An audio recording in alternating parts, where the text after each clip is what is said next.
this is an iHeart podcast. Guaranteed human.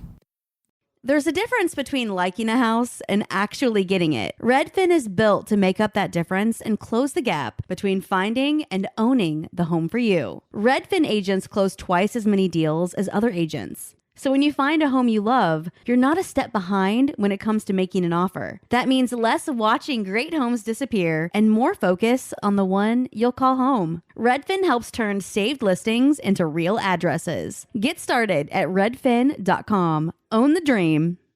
Support for the show comes from Public, the investing platform for those who take it seriously. On Public, you can build a multi-asset portfolio of stocks, bonds, options, crypto, and now generated assets, which allow you to turn any idea into an investable index with AI. It all starts with your prompt. From renewable energy companies with high free cash flow to semiconductor suppliers growing revenue over 20% year over year, you can literally type any prompt and put the AI to work. It screens thousands of stocks, builds a one-of-a-kind index, and lets you backtest it against the S&P 500. Then you can invest in a few clicks. Generated assets are like ETFs with infinite possibilities, completely customizable and based on your thesis, not someone else's. Go to public.com/podcast and earn an uncapped 1% bonus when you transfer your portfolio. That's public.com/podcast. Paid for by Public Investing. Brokerage services by Open to the Public Investing Inc. Member FINRA and SIPC. Advisory services by Public Advisors LLC, SEC registered advisor. Generated assets is an interactive analysis tool. Output is for informational purposes only and is not an investment recommendation or advice. Complete disclosures available at public.com/disclosures.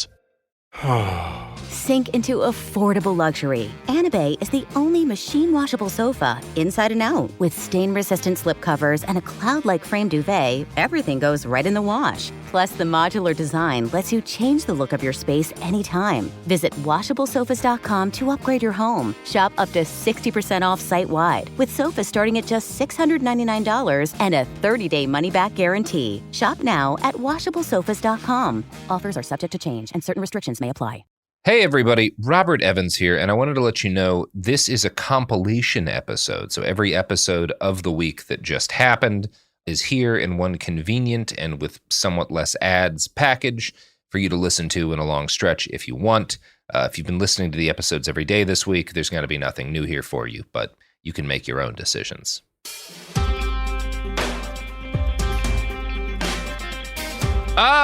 Welcome back to It Could Happen Here, a podcast about world stuff falling apart, putting it back together, all that good stuff. Today we're actually covering something that's at the intersection of all of that, both how fucked up things are and the attempt to make them more just, more equitable, less nightmarish. We're talking about war crimes, the International Criminal Court, and most specifically the warrant that was just issued for Vladimir Putin's arrest, which is something you've probably heard about on the internet. People have various takes on this in order to kind of talk about what's actually been done, what it actually means, and sort of the history of attempts to hold the leaders of nations to account for war crimes. I want to talk to Nick Waters. Nick, welcome to the show. Hi, Rob. Nick, you and I have some connections outside of this. First off, you're here on the show today because you work in an investigative capacity. Geez, can you tell that I'm not used to waking up this early? For Bellingcat, where we both work together, your focus has been primarily on war crimes.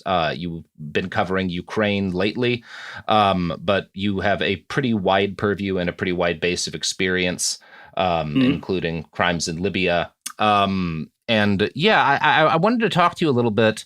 First off, welcome to the show. Thank you very much, mate. In honor of Behind the Bastards, I have the largest knife I could find in this place next to me. It's not quite a machete, but I thought I should have one just in case. That's good. I've got I actually am more or less knifeless here. I do have a 9mm in the desk, but somewhat more limited span of uses. Now, Nick, you and I have shared one of the strongest bonds that two men can share, which is eating some really delicious arepas. But we also share an interest in the somewhat difficult history of attempts from our species to kind of grapple with the nature of war crimes, of acts of genocide, and hold people to account for them.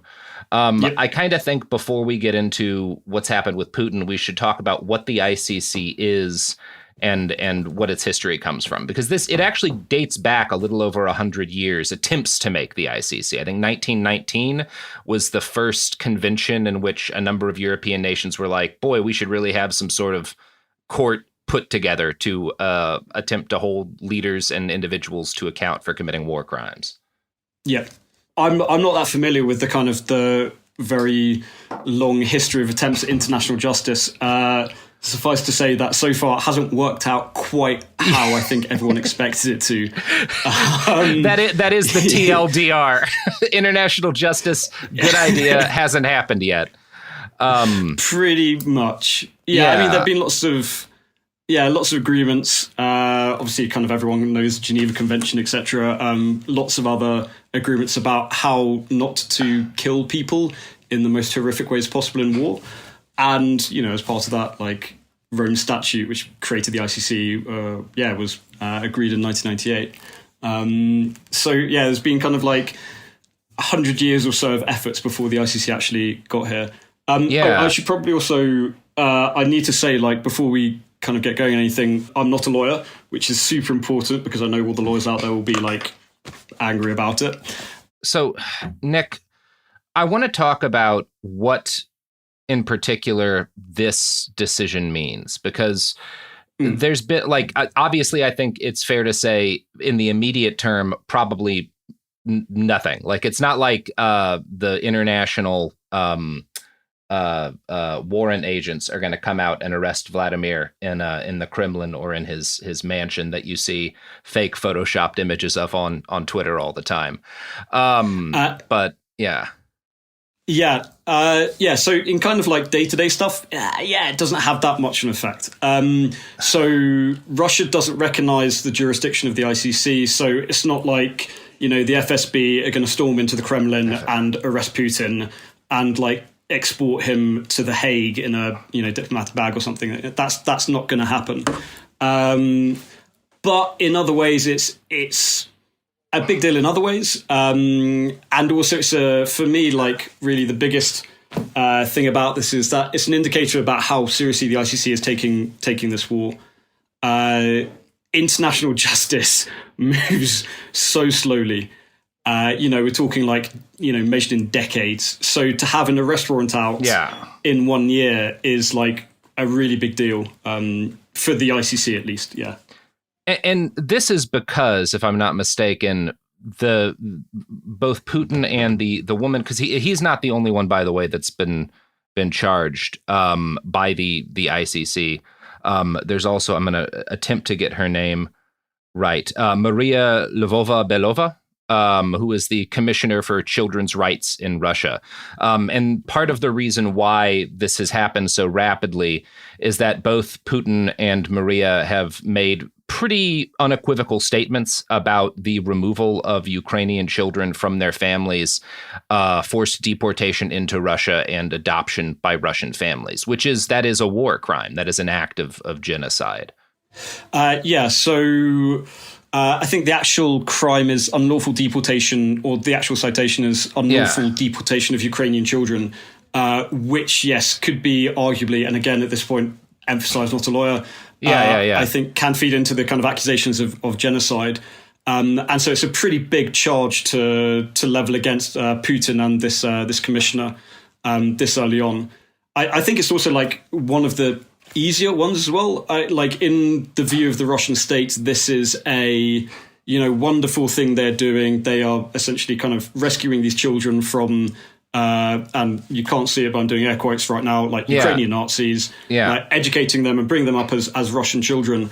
And, you know, they're taking these children away from their culture, their families and their country to basically erase who they are, which, plays quite a big part in the accusation that this could be part of an act of genocide, Yeah, and it's interesting to me. Lvova-Belova has kind of described this, like her justification of this, and I think the Russian state's justification of this is both that, yeah, the Ukrainians are Nazis, and also I've heard claims from her that, like, well, we're removing children from a dangerous war zone, which, you know, that begs the question, why is it a dangerous war zone right now, among other things. But one of the things that's interesting to me is that Lvova-Belova is not just part of the state apparatus of carrying out this act, but has also thanked Putin publicly for making it possible for her to adopt a child from Donbass, which is one of the Russian-occupied parts of Ukraine.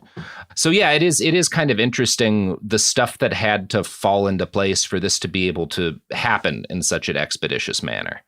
Yeah, I think it helps that they view, or the Russian state views, this act as something that is beneficial. And so they want to say, hey, look, we're rescuing these children. And you can see kind of you've seen similar vibes with like basically stealing Ukrainian cultural heritage from like museums and stuff like that. The Russian state believes, that they are doing the right thing. Like, we are very proud that we have taken these objects away and we are saving them again from Ukrainian Nazis. And so they make public pronouncements about it. They say, yeah, we're doing the thing. It's awesome, isn't it? Yeah. And so the result is quite a lot of evidence that they're doing these pretty bad things. And so, yeah, there's quite a lot of evidence there. There are statements from his Commissioner for Children, from Putin. It's pretty clear what's happening. So I think it's quite an interesting charge to bring.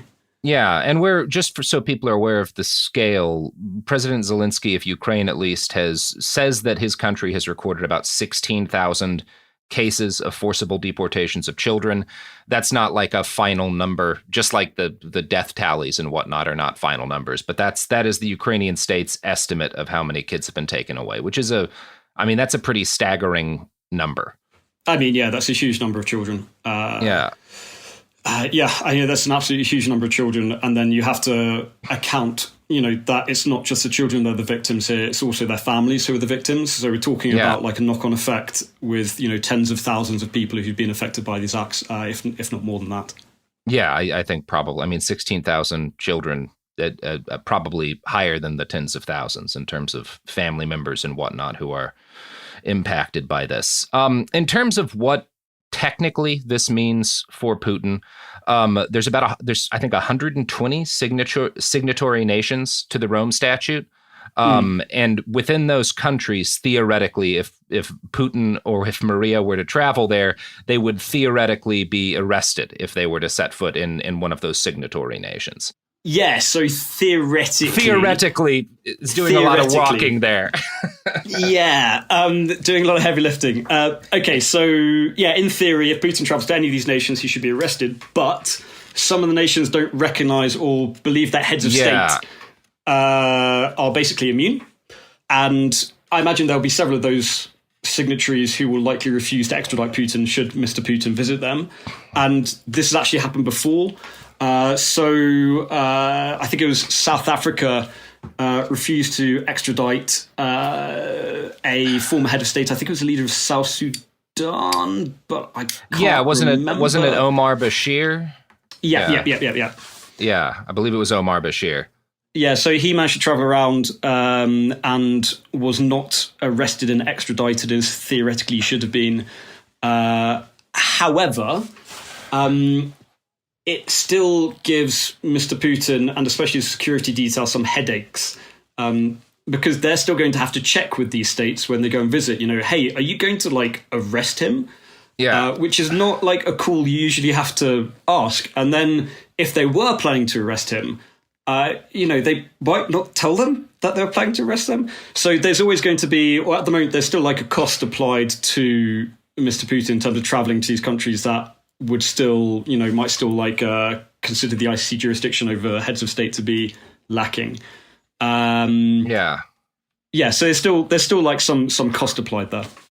If I'm remembering correctly, there have been 3 sitting heads of state that have faced ICC charges in office. We talked about Omar Bashir, Muammar Gaddafi, and now Putin is number 3. Which is, if we're looking at the history of the last just since the establishment of the ICC, fewer than the number of world leaders who have been involved allegedly in crimes against humanity. I think fair to say.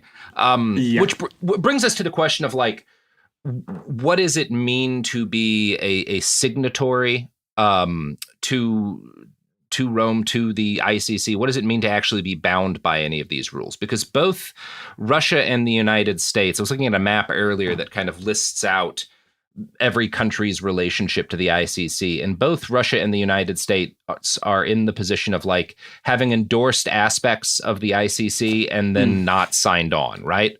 Yeah. Yeah. Again, not a lawyer, not that familiar with how the ICC works in practice. But basically, if you sign up to the ICC, you have to agree to enforce their judgments, including arrest warrants, which again is something like the US and Russia haven't done. The idea that basically the ICC basically thinks of itself as a court of last resort. So, they're not going to be out there prosecuting individual soldiers, or very unlikely to be prosecuting like individual soldiers who've say executed 10 prisoners of war in a ditch. That's something that is unlikely that the ICC is going to prosecute. They are going for, high-end commanders, people who've carried out extremely severe acts. And especially in cases where a state is not able to carry out such a prosecution. For example, take the UK. UK has, in theory, conducted investigations into allegations of war crimes in Iraq conducted by its troops. That was IHAT, so the Iraq Historic Allegations Team. It was pretty shambolic. It was extremely shambolic. It was a really bad investigation. Not just for the victims, who basically no one really ever got justice from it. Very, very few people ever got justice from it, but also the people who were actually accused were sometimes investigated multiple times. But because the UK made some kind of effort to investigate it, even if it was absolutely shambolic, it's unlikely that the ICC is ever actually going to investigate UK soldiers for war crimes in Iraq. Because in theory, that should be the UK carrying out that investigation, and in theory, they have carried out that investigation. It's completely inadequate, but yeah, that's the justification. That's incredibly interesting to me, because it does seem like, on one hand, I can see the logic, and this is part of why, the United States, my country's justification for why we are not a signatory, is that the Constitution does not allow us to agree to have our citizens tried for crimes that they are being tried for in the United States by an international court, something along those lines. And I can understand the idea that, national sovereignty, the only way we're going to get anyone to agree to let this thing exist and abide by any aspect of its rulings is if it does not overly interfere with their national sovereignty, and including their ability to prosecute their own soldiers for war crimes. On the other hand, the state of affairs, as you've just related, the state of affairs is inadequate, right? That is the system that has been developed is not adequate to trying or achieving justice in a case like the Iraq War, in which there were a lot of crimes committed that people have not been punished for. And I mean, obviously, you have to kind of marry that to the fact that the attempt to do something at all in this way is extremely new. As we've said, we have most of the people who work on my show are older than the ICC. And so that's still an achievement. I don't know. I'm wondering kind of what you see as the positive future for attempts to hold individuals and nations to account here. Is it continuing to grind like this, or do you see kind of a more positive opening coming forward as a result of particularly the attention that all of these war crimes in Ukraine have gotten? I mean, I think it will continue to grind. When you look at the history of atrocities that have taken place in conflict over the last, 20 years, it's just absolutely huge. Yeah. There's atrocity upon atrocity upon atrocity, and the ICC can only investigate a tiny number of those.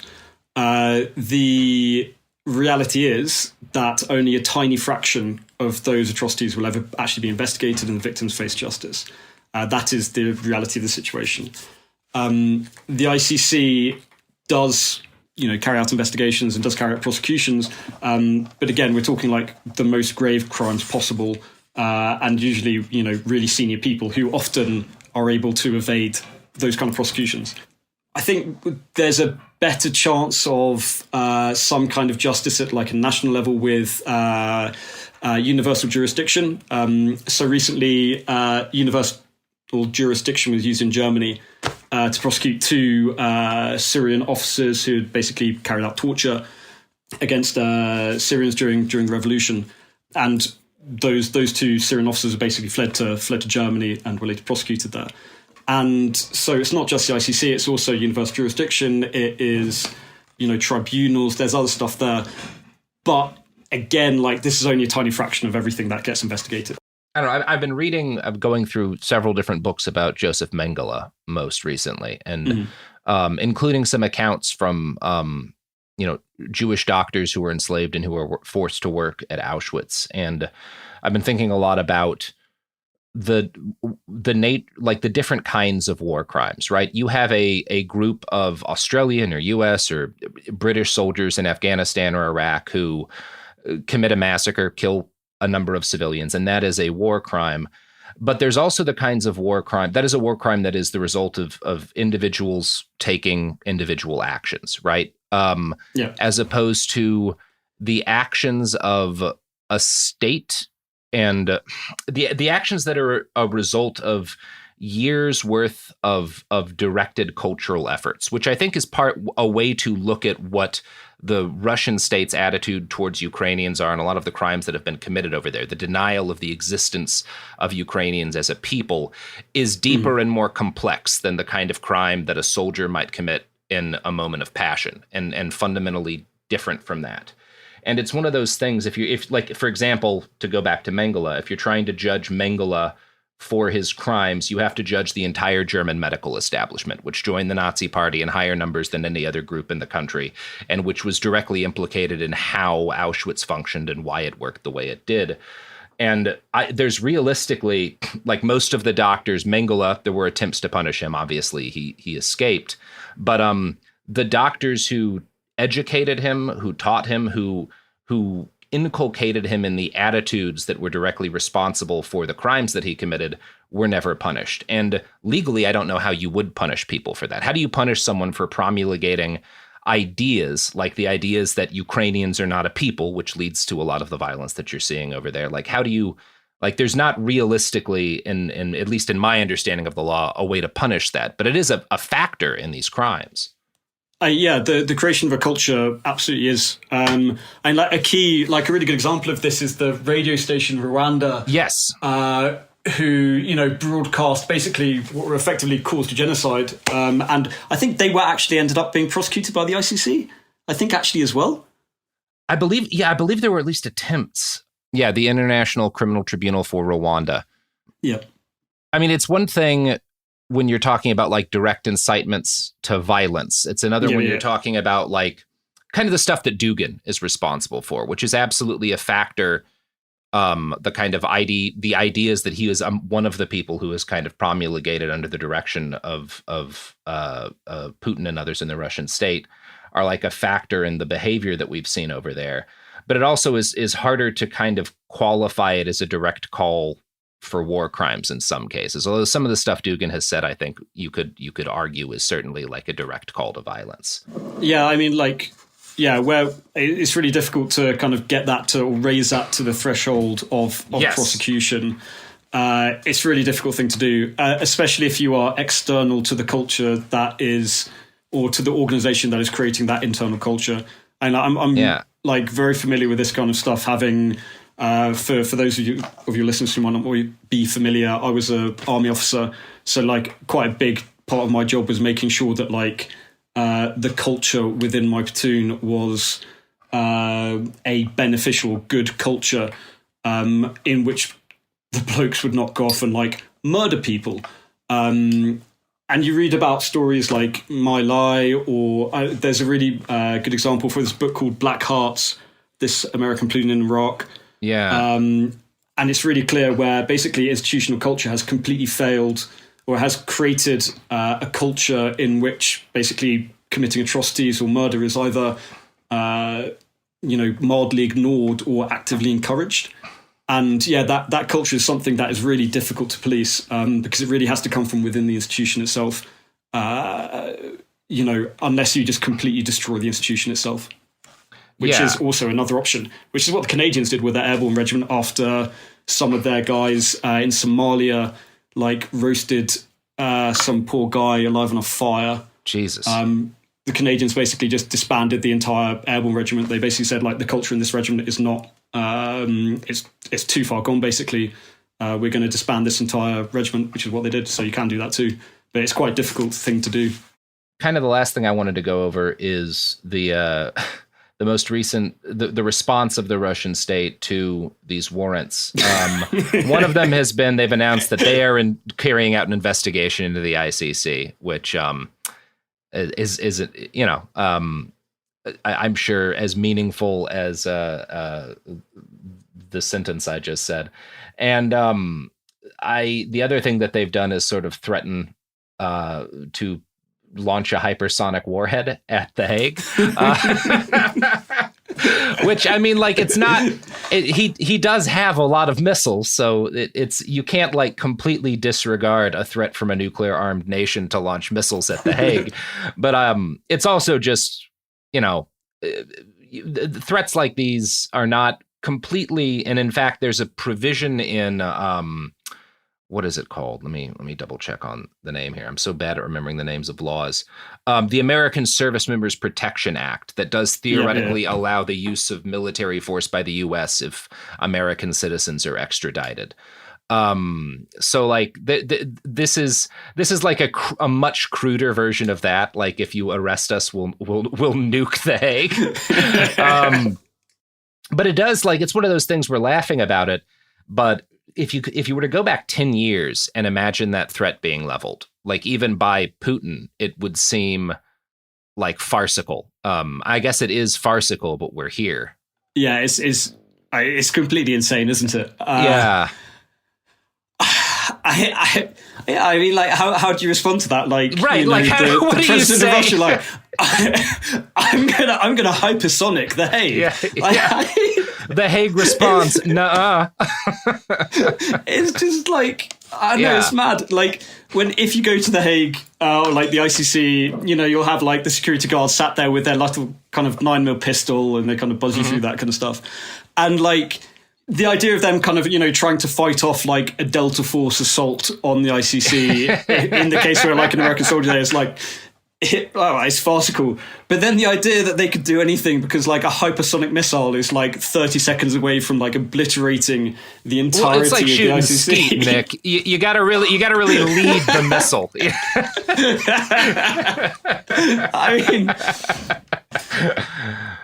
I mean, the only kind of benefit, I suppose, is that the ICC is on the outskirts of The Hague, so they would irradiate actually quite a bit of a residential area and then a lot of sand dunes. Yeah. I mean, one of the upsides is that if Russia does nuke The Hague, we will have deeper concerns than what to do about international criminal law in the wake of that, including taking sufficient iodine pills, which I'm not by. I mean, everyone is antsy about enough today. I don't think this is a realistic threat. I don't think it's likely that the Russian state is going to nuke the ICC. Unfortunately, part of why it's unlikely is that it's unlikely that Putin is going to face direct justice for his actions unless he is somehow overthrown, right? That is realistically the only case by which he winds up in front of the ICC is if he is forced out of power. Yeah, I mean, when this news first broke, there were some people who were saying, "Hey, is this a big deal at all? We'll never, Putin will never see justice." And he probably won't. But on the off chance, it's always good to have that there. When Slobodan Milosevic, stepped down as president, was he president of Serbia? I think there was a law which meant that he couldn't actually be extradited to the ICC. So everyone said the same thing. He's never going to face justice. And then he ended up at the ICC. Yeah. And if there is some kind of coup or something, not now, maybe in a year's time, 2 years' time, 15 years' time, Putin is a very valuable bargaining chip. Yeah. And being able to send him to The Hague would be an extremely powerful message of, hey, guys, we're entering a new era. Like, the Russian state doesn't want to be associated with what happened under Putin's rule. Here you go, have Mr. Putin, put him on trial. And, he becomes like quite an important bargaining chip. And so, yeah, the chance of it happening is like pretty small, but it's still there. It's still worth doing this. And that's, I think, where I land is I've just been, again, reading about in this winter of 1944, there was a rebellion in Auschwitz by a number of members of the Sonderkommando, which was a group of prisoners who were tasked with the actual, job of making the camp function. And these guys rebelled. They blew up a bunch of stuff. And the whole attempt, this whole attack that cost hundreds of them their lives, was in the hope that one of them would get out and tell the story of what had been happening inside. And when you think about it that way, what historically, and not just going back to the Holocaust, but the entire long history of war, human war crimes, which go back as far as war, the desire of victims to have someone be aware of what has happened to them, I think makes this a positive move in the middle of an incredibly dark chapter in human history and an incredibly awful war. The fact that this is happening at all, as flawed, as imperfect as the whole, and it's, people keep bringing up things like the inequities of the prosecution of the United States and Israel for a number of different acts of their states and militaries. But even given all that, the fact that this is happening at all is, I think, meaningful. I do think it matters. It is definitely meaningful. It's very much like a statement of intent from the ICC, and especially from the new prosecutor of the ICC, Karim Khan, who came in last year. And he's kind of as far as I can tell, come in and shaken a few cages. And it's a very clear statement of intent from both himself and from the court as well. Yeah. Well, I think that's as good a note as any to end on. Nick, do you want to direct anybody towards place they can donate, or something or a place they can go to read up more on this or other issues of international criminal justice? I mean, yeah, I'd direct people to bellingcat.com, which is who I work for. My Twitter is N_Waters89. I don't really go on Twitter that much anymore. Oh, really? Did something happen there? I don't know, mate. But I post there occasionally every so often. Bellingcat.com would be where I'd recommend. That's where, our work is anyway. Yeah. Well, Nick Waters, thank you so much for coming on, for lending your expertise here. That's going to do it for us here at It Could Happen Here. Sorry for using the word here so many times. Have a lovely day, everybody.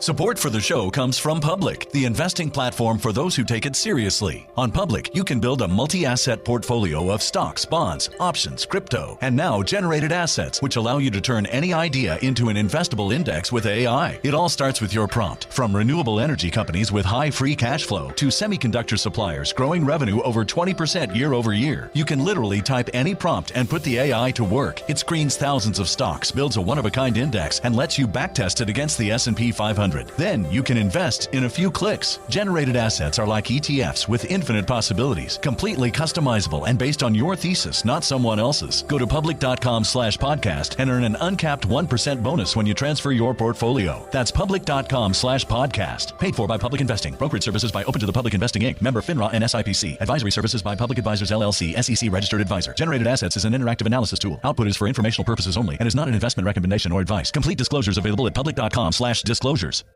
Tired of spills and stains on your sofa? Wash away your worries with Anabei. Anabei is the only designer sofa that's machine washable inside and out, starting at just $699. Plus, Anabei sofas are pet-friendly, stain-resistant, and feature changeable slipcovers and modular pieces. Get up to 60% off site-wide with a 30-day money-back guarantee. Visit WashableSofas.com to get yours now. That's WashableSofas.com. Offers are subject to change and certain restrictions may apply. Pro drivers live for race day. But for small business owners, every day is race day. That's why going pro with Lenovo Pro matters.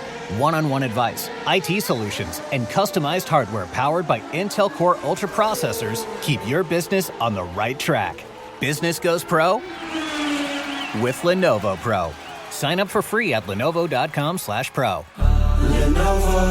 Lenovo.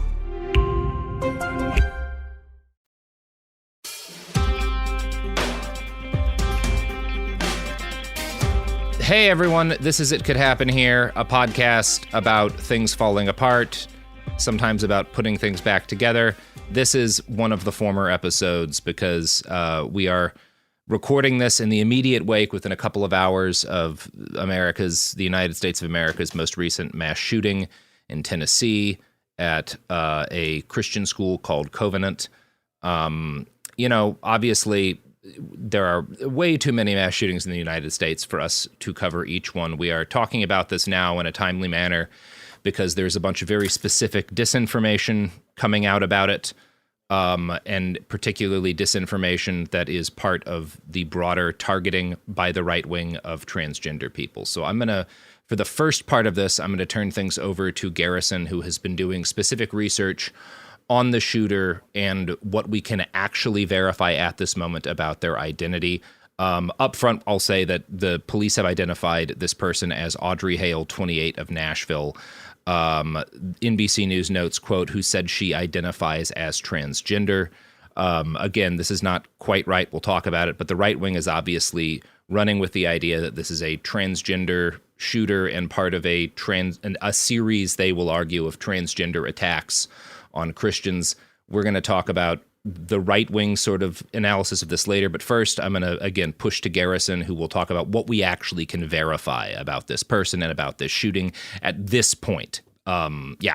Just as a note here, throughout this episode, there will be some what is probably misgendering, because we're going to be quoting from a lot of other people's statements. And also there will be mentions of like a few slurs against trans people, just because we are quoting from a whole bunch of stuff, and some of the details regarding the gender of the person in question is relatively unknown at the time. So just as a heads up. Okay, so yeah, I'm just going to go over a few things regarding what we know happened, what the school was, because I think that might play into it, but that will kind of veer on speculation. So we're just going to limit it towards what we actually know. And we're going to attempt to avoid speculation on this episode. Yeah. Yes. So someone carrying multiple firearms entered a private Christian school in Nashville this Monday morning and shot and killed 3 9-year-old students and 3 adult staff members in their 60s, including the head of the school, Dr. Catherine Kantz. Police initially claimed the shooter was a teenager, but minutes later changed course and described them as a 28-year-old woman from Nashville. It was then reported pretty quickly in NBC News that the shooter was identified as Audrey Hale, 28, of Nashville, and the police chief said she identifies as transgender. NBC has another article out there that says Audrey Hale, 28, who police say was a transgender woman, quote unquote. So we will get into that here in a sec, but the shooter entered the Covenant School via a side door, according to the Metro Nashville Police spokesperson, Dawn Aaron, and was armed with at least 2, quote-unquote, assault-style rifles and a handgun, unquote. It looks like it's a AR rifle and an AR pistol, and then also a handgun. Nashville Police Chief John Drake has said, quote, at one point she was a student at that school, but we are unsure of what year, unquote. And that Hale shot through the door to gain entry into the school. The shooter made their way through the first and second floors of the school, firing multiple shots before Hale was killed by police on the school's second floor. So it's assumed by the police at this point, and they may have evidence that it's not been made public yet, that the shooter did attend the school, but they are unsure for exactly how long and what years specifically. I think it's important to mention a few things about the school, just because this is a very unique mass shooting in a lot of ways. Mass shootings at private schools, let alone private Christian schools, is very rare. And this is also a preschool through 6th grade school. So The Covenant School is a preschool through 6th grade private Christian school founded in 2001, and it shares the same location as Covenant Presbyterian Church. The website states it has 33 teaching faculty and around 200 enrolled students per year, with tuition at around $16,000 a year. According to the school's website, quote, "The Covenant School is a ministry of Covenant Presbyterian Church created to assist Christian parents and the church by providing an exceptional academic experience founded upon and informed by the Word of God." So, I mean, honestly, this is something that's pretty similar to the type of Christian school that I grew up in. It's the school that's attached to this church. I also had around 200 fellow students, so this seems to be relatively pretty similar and not super uncommon for this type of private Christian school. That's kind of all I'm going to get into that here. I mean, I've looked around the school's website a lot, and it seems pretty basic in terms of these types of Presbyterian private Christian schools. But now we're going to start getting into some of this stuff regarding the identity of the shooter, and there's a lot of information going around. NBC News is now claiming that the shooter's a transgender woman. I don't think that's fully accurate, but we're gonna. They're quoting directly from the cop. This is, to chief. be fair, I mean, partly NBC's fault because they should have done as much research as you did, Garrison. Yes. But they are quoting the police. Yeah. Yes. The gist is that the police identified this as a transgender woman. They have a manifesto. We don't know what's in the manifesto. But yeah, please continue, Gare. Yeah, Gare. And I guess one other thing that's reported is after police said this was a transgender woman, they also talked about how Hale had conducted surveillance and prepared for the attack with detailed maps. And then also the aforementioned manifesto. But yes, we're gonna move on to some of the stuff that we do know using just basic open source research stuff. So there is a LinkedIn page for someone named Audrey Hale in the Nashville area. They list a lot of various like illustration jobs they've had for the past few years. And they do have a little pronoun marker next to their name that says he, him. Hale appears to have had a website for their graphic design portfolio called AH Illustrations, so just their initials, AH. They have posts in there being tagged from 2023, from 2022, so it's been at least up for 2 years. I tried to do like metadata stuff on some of their artwork. I did not really get much in terms of what year they were posted, but we may be able to learn more about that later. The website has an about page that introduces the person as Audrey Hale, but it also directs you to a now vanished Instagram page called @creative_Aiden. So we're going to go through some of the right's initial stuff a bit later because they were already calling this a transgender shooting before any information came out at all as a part of like the Sam Hyde joke. Yeah, for reference, Sam Hyde is kind of a right-wing comedian who had a show on Adult Swim. For the last several years, it has been a meme to every time there's a shooting. There's a specific picture of Sam Hyde holding a rifle that people will post and say, I'm getting this picture that, you know, this was the shooter at whatever. It's been at Parkland. It's been at El Paso. It's been at Uvalde. Every single shooting this happens. And with this shooting, someone photoshopped some lady's head onto Sam Hyde and claimed immediately that it was a transgender person. This also ties into the Highland Park shooting where the shooter wore women's clothing at some point to try to escape, and the right continually tries to claim that makes it a transgender shooting. Anyway, please continue, Gare. Yes. So by going through their online portfolio dated as far back as 2022, I found a self-portrait that has a different social media username titled @cree.tivdre. I think Dre is for like Audrey. And this also appears to be an old Instagram handle before they changed it to @creativeAiden. Hale's website also has another self-portrait just tagged with the name Aiden, and Aiden Creates. That one appears to be from maybe slightly after, but it's kind of unclear with how the website is laid out. So although the Instagram page for this person appears to be taken down, it's unknown if they took it down or if Instagram took it down, but it is gone and there's no archive of it. It appears that Hale did have other social media accounts that are still online besides the aforementioned LinkedIn. A TikTok account by the name of IAM_Aiden10 shares a profile picture with Hale's own website, and it also links to Hale's Instagram page, which is mentioned on Hale's website. The TikTok was seldom active, but their first visible post is from March 15th, 2022. There are 2 other posts from that month, and all 3 of these posts are like about late 90s, early 2000s video game nostalgia.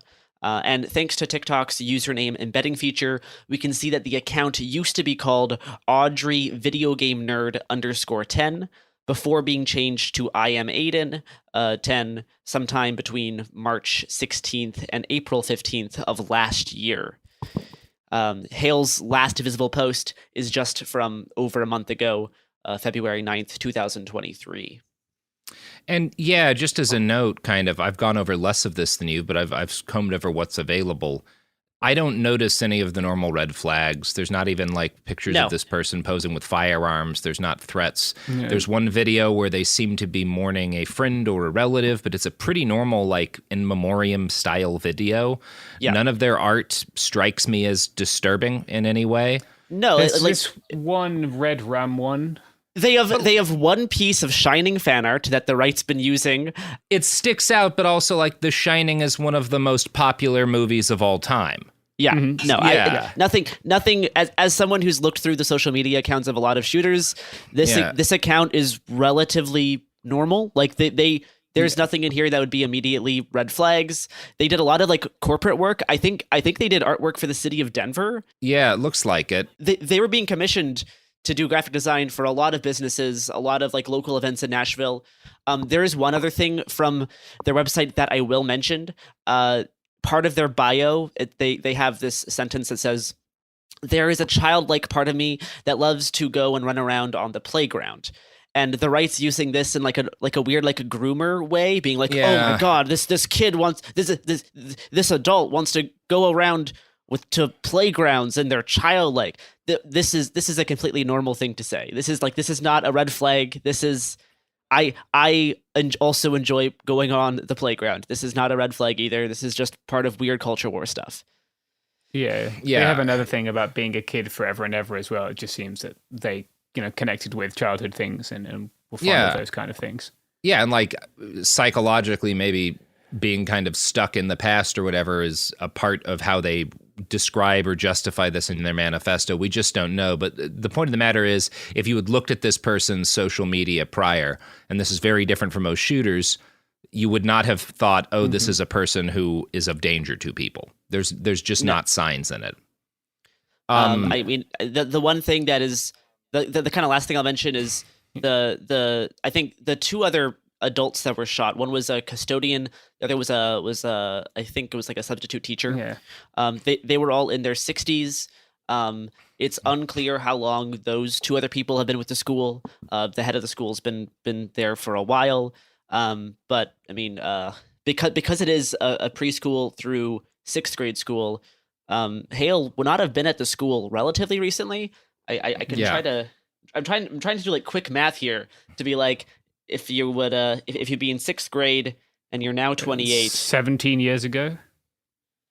6th grade to 11 years old, right? American is plus 5. Yeah. Yes. Yeah. So it's certainly it started in 2001. So yeah, that is possible. Mm-hmm. Yeah. I do want to note a couple of things before we move on to the right wing reaction. One of them, just kind of, again, to sort of boil it down, based on what is available publicly, we know this person seems to have been born and raised as Audrey Hale, started going by Aiden at the latest sometime last year. Their LinkedIn shows them at that point as using he, him pronouns. But still with the name Audrey.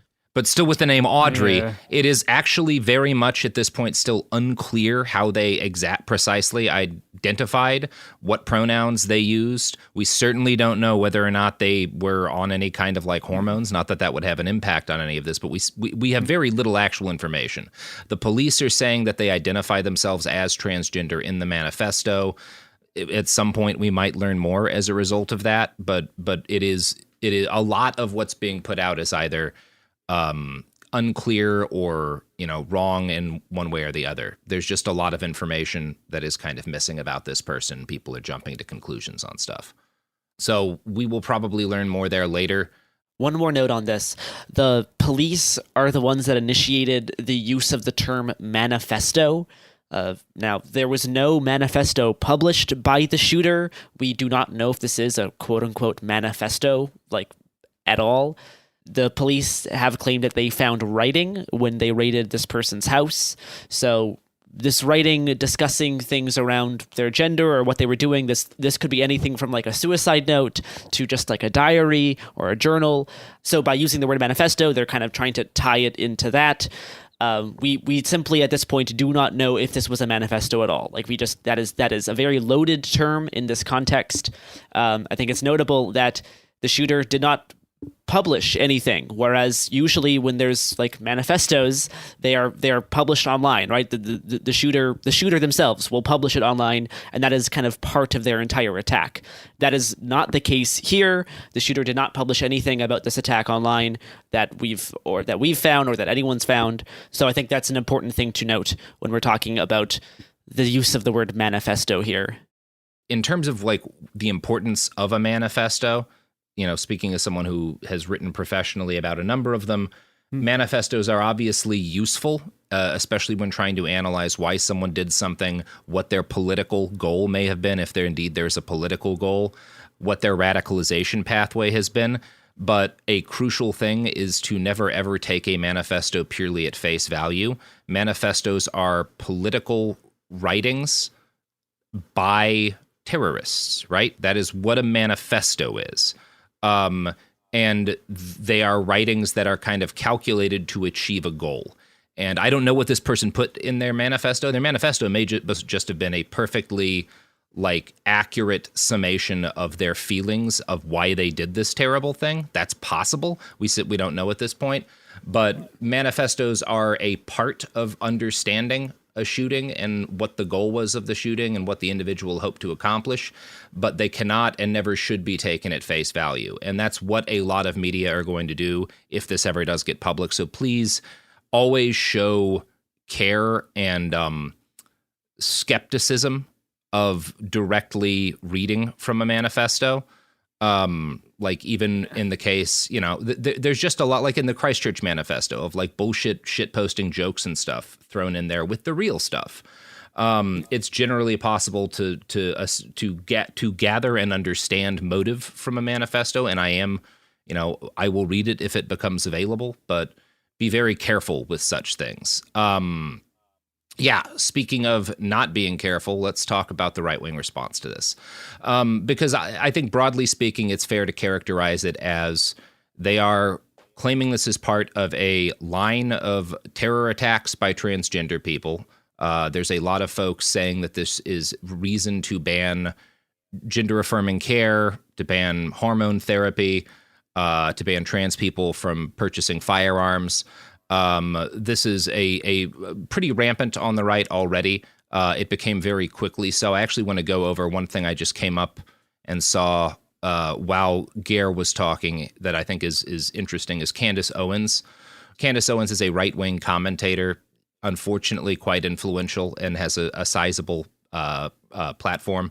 I want to quote from her initial response. This was the immediate response when all the information was out, was that there'd been a shooting at this school. I live in Green Hills and I'm positively devastated for the families impacted by this tragedy. Please suspend your politics and instead do what these families at this Christian school would want. Pray. That's a perfectly reasonable response, at least for somebody who believes in prayer. Within a matter of like an hour or so, it became clear or information began to come out that the shooter was likely transgender, at which point Candace suspended her statement about not making it politics. She posted shortly after, transgenderism is a mental illness. Keep your children away from transgendered individuals and their parents. People that support and encourage this are monsters and should be kept away from children. They yelled at Matt Walsh made a statement, why haven't we been given the name of the mass shooter yet? And Candace responded, because they're wiping the socials so they can make things up about the person. She noted, as to a post by Matt Walsh being like, the question is why this culture is producing so many people who want to carry out attacks like this. Take the guns and you'll still have a country infested by homicidal sociopaths. Where are they coming from? What is creating them? Candace responded, I would start with the fact that we now celebrate clinical insanity while we admonish normalcy. People are aspiring to mental illness because they receive attention and oftentimes are rewarded for perversity. She is essentially taking the stance of like, we have to blame this on the fact that this person was transgender, and being transgender is a mental illness, right? That's the stance Candace is taking. That's the stance a lot of folks are taking. One of the most widely shared posts from a right-winger on this was by a guy named DC_Drano. He notes himself as a husband, patriot, lawyer, constitutionalist, and anti-woke. He has 686,000 followers on Twitter. He has been relentless in posting about this as an act of transgender terror. He has spread some of the information that Garrison added on this podcast about this person's social media posts. And his posts are some of the most widely read and liked that I've seen. One of them reads, "Unconfirmed reports identify the Nashville shooter as Audrey Hale, a biological female that identifies as he, him on their LinkedIn. Authorities believe the transgender shooter previously attended the Christian school." He then follows, "We will not let this story be swept under the rug. Trans terrorism must be confronted head on and stopped. Tennessee just passed laws restricting sexualized drag shows for children and banning the genital mutilation of children. Was today's mass shooting at a Christian school by a transgender killer an act of domestic terror? And when will we start talking about transgender mass murderers targeting innocent school children in our schools? Enough is enough." And in this, they posted a link to a Reuters story about a shooting from last year, I think it was, in Colorado, in Denver. This was a shooting where two people, one of whom was transgender, walked into a school in Denver and shot at several classmates, killing one. They claimed it was revenge on classmates over bullying. The McKinney, the transgender shooter, has been sentenced recently, so it's been in the news. This is being billed as like a transgender terrorist attack because, spoiler, there's very few cases of trans people carrying out acts of violence, so they're kind of grabbing what they can in order to try and make an argument that this is part of a trend. In the absence of any kind of manifesto, people are claiming that trans identity motivated the killings. The police seem to have helped to jumpstart this. All right, so first off, before we continue, we're going to play a clip of the police press conference where the police chief of Nashville talks about what has happened and talks about the information that they have about the shooter based on apparently the manifesto that they have and the maps that they have. So we're going to play that now. Our investigations tell us that she was a former student at the school. I don't know what grade she's attended or grades, but we do firmly believe she was a student there. Did she identify as transgender? She does identify as transgender, yes. Did the shooter have any criminal history at all? No history at all. And no motive at this point? Anything discovered in the apartment or house? No, we have a manifesto. We have some writings that we're going over that pertain to this day, the actual incident. We have a map drawn out of how this was all going to take place. There's right now a theory that we may be able to talk about later, but it's not confirmed. And so we'll put that out as soon as we can. Is there any reason to believe that how she identifies has any motive for targeting the school? We can give you that at a later time. There is some theory to that. We're investigating all the leads, and once we know exactly, we'll let you know. So was this a targeted attack? It was. Do we know about a history of transgender man or woman? Don't know any history of mental illness at this time, but we are looking at that as the investigation is ongoing. And I'm sorry. Does she identify as a transgender man or woman? Woman. All right. So, Garrison, you want to start off here? Yeah, I think giving like the most charitable reading of that, I think it's possible that this police chief does not have as a full, or I don't think this police chief has as an in-depth understanding of gender theory as some of us or the listeners do, so is just confused by that question, is it a trans man or a trans woman? And he answers by saying, yeah, they're trans, but they are a woman. So I think that could be what's going on. And then we have outlets like NBC News saying that the person's a transgender woman because they also are, for one, not doing like very basic digging online, and are also just usually enjoy repeating the police's talking points when stuff like this happens because it's just easier. Hey everybody, Robert here. Shortly after we finished this, the police chief of Nashville, John Drake, went on Lester Holt's NBC show and gave another statement that was much more accurate than the previous statement that we just played you, which the right wing is making a lot of hay out of. In the statement, they note that the shooter attended the school as a child and was resentful of the school and of being forced to attend it, that the school was the target and not any specific individual, and that the victims were random. They also, in this statement to Lester Holt, the police chief makes a lot less of a deal about the fact that the shooter was trans. It seems like the first statement that they made was based on either incomplete information or in the heat of the moment, but I'm going to play you this statement and then we will continue the episode. It sounds like things are moving very quickly. You describe this as a targeted attack. Can you elaborate? Absolutely. So the person we know as Audrey Hale, she's a 28-year-old Nashvilleian. We have belief, or we feel that very strongly that she went to school here in the Nashville area, and she went to that actual school. And so there's some belief that there was some resentment for having to go to that school. Don't have all the details of that just yet, and that's why this incident occurred. Did Hale target, in your mind, did Hale target the school or someone in the school? She targeted random students in the school, just whoever, and persons. Whoever she came in contact with, she fired rounds. You recovered what you've described as a manifesto. You've also said that Hale identified as trans. Do you believe there is a connection to that? We feel that she identifies as trans, but we're still in the initial investigation into all of that and if it actually played a role into this incident. As we know more, we'll definitely make that known, but right now we're unsure if that actually played a role. But does the manifesto point you in a particular direction that you can reveal?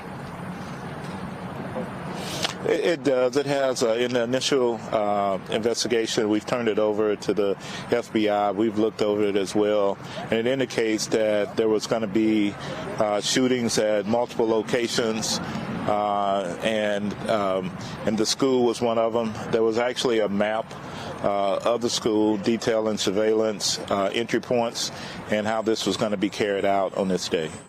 Yeah, I mean, I think a big part of this is that after a mass shooting in any national paper or other media outlet, you're always trying to be first with something, and that creates a situation where like you don't fact check, you don't do the basic OSINT looking up, right? You just like cops have said something, get it out, get a ton of clicks, and then that leads to this disappointing sort of repetition of half truths or like in falsehoods that we're seeing. Yeah, and it provides a lot of, so one thing that the right has always understood is that the immediate aftermath of a story that breaks into the news is, you call it the wet cement period, where if people are talking about it, if you can lasso a narrative and drag it out in front of everybody, and get momentum behind it, then that effectively becomes reality for an awful lot of people. And it's very important, which is why they're all immediately falling into line on this. One of the posts that I just ran across is from Benny Johnson, who's a right-wing media guy.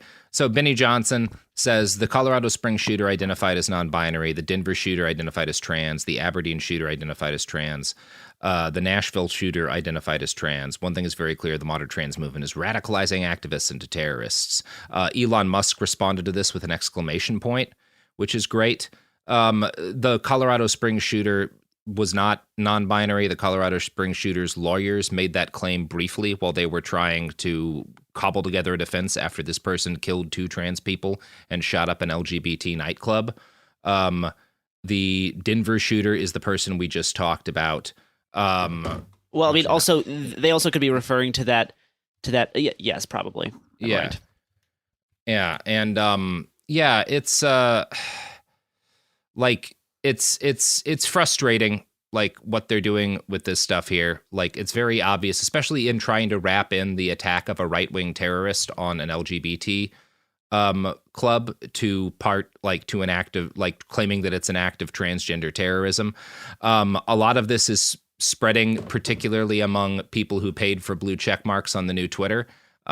Because that's like, yeah, this is kind of the first mass shooting we have had in the new, Elon's kind of new checkmark thing where like people are able to kind of verify themselves for money, and we're about to see all of the old verified accounts lose verification.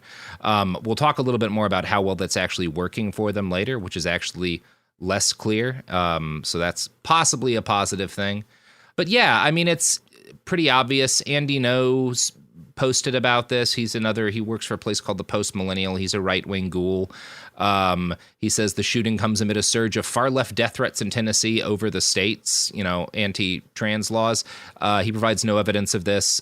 He does quote or cite an M&M's ad that Audrey Hale made that is like a pride ad that says "Born This Way." It's like a rainbow of M&Ms that says "Born This Way." Appears to be something that they may have done for money. I don't know. Isn't really relevant to the situation. One of the uglier posts that I found on the right comes from a guy who identifies himself as an American dissident, Stu Peters. He's the executive producer of Died Suddenly, which is one of these right-wing attempts to connect every single death of a person who got vaccinated to the vaccination, which is a ghoulish thing to do anyway. And yeah, they initially leapt into, there's a lot of like ugliness in here. Stu is one of the more open folks, calling them a tranny named Audrey Hale, who is a former student of Covenant School. They kind of interpret the police statement, which is at least very warbly, as the police saying this was a direct attack on Christians, which the cops have not yet said. Stu posts, police admit this was a targeted attack on Christians by a demonic tranny.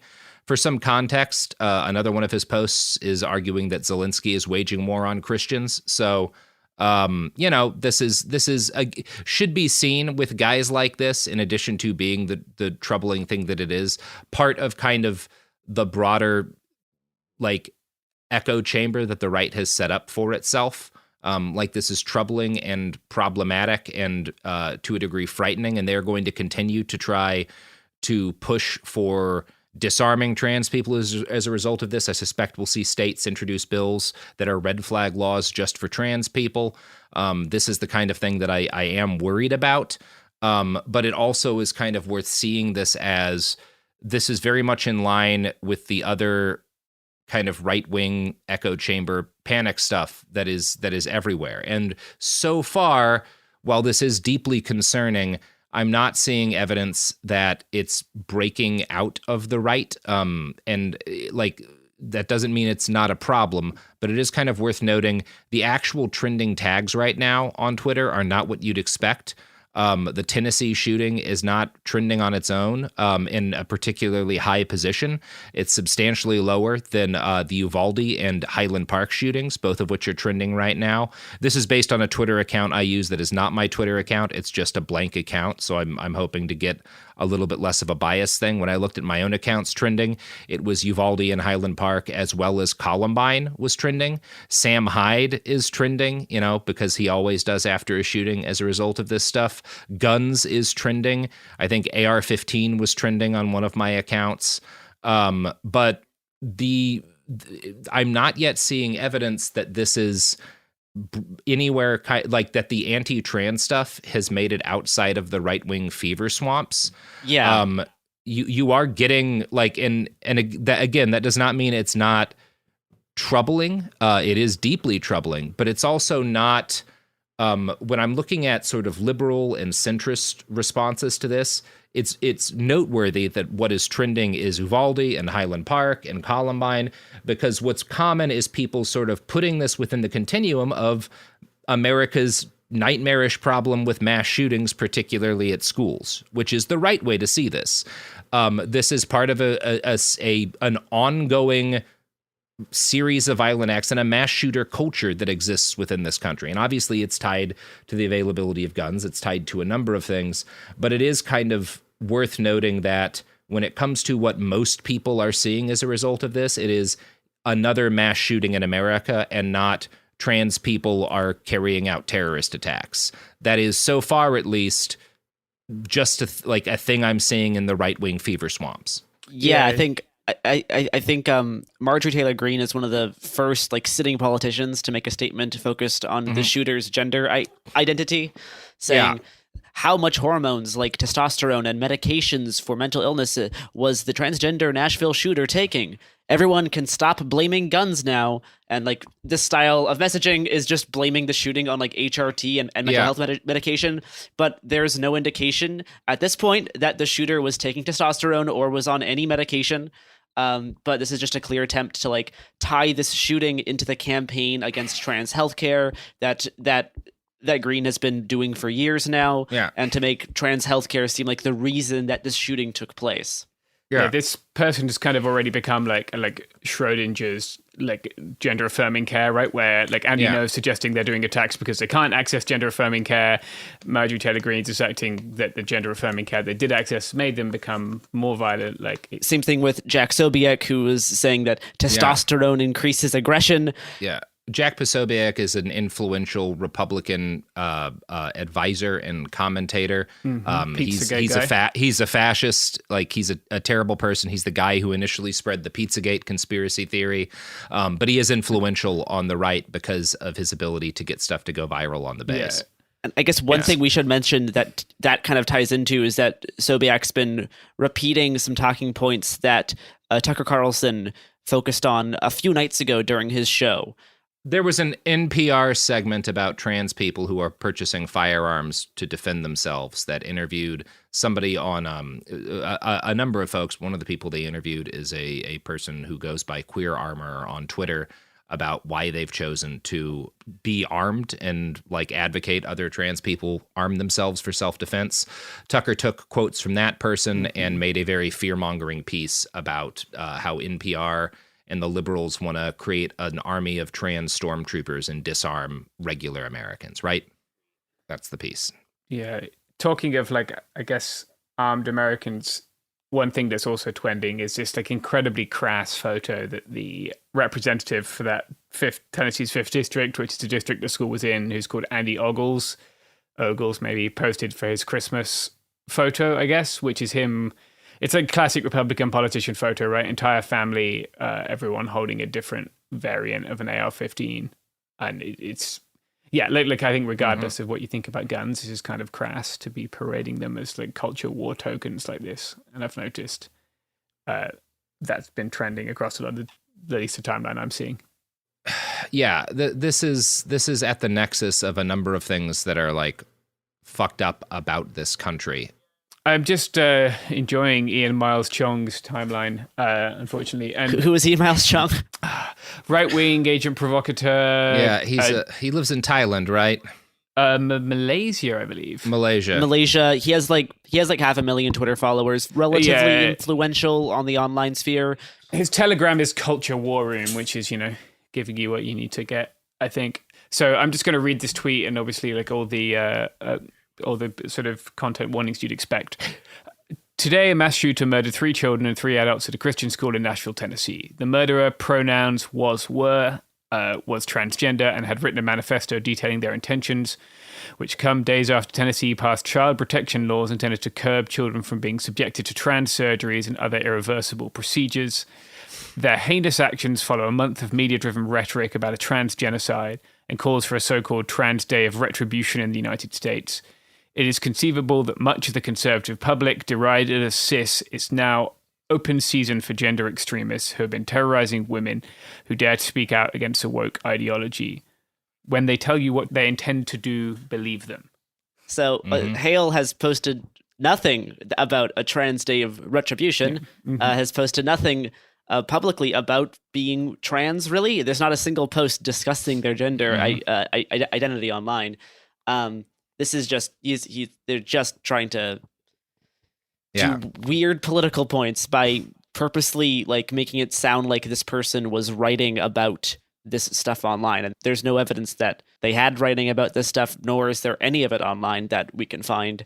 And I don't know. I mean, it's basic stuff that people like him do in the aftermath of like any type of event like this. Yeah. We're going to end now because pretty much any more we said would be getting into speculation or just belaboring the point about these fucking right-wing ghouls.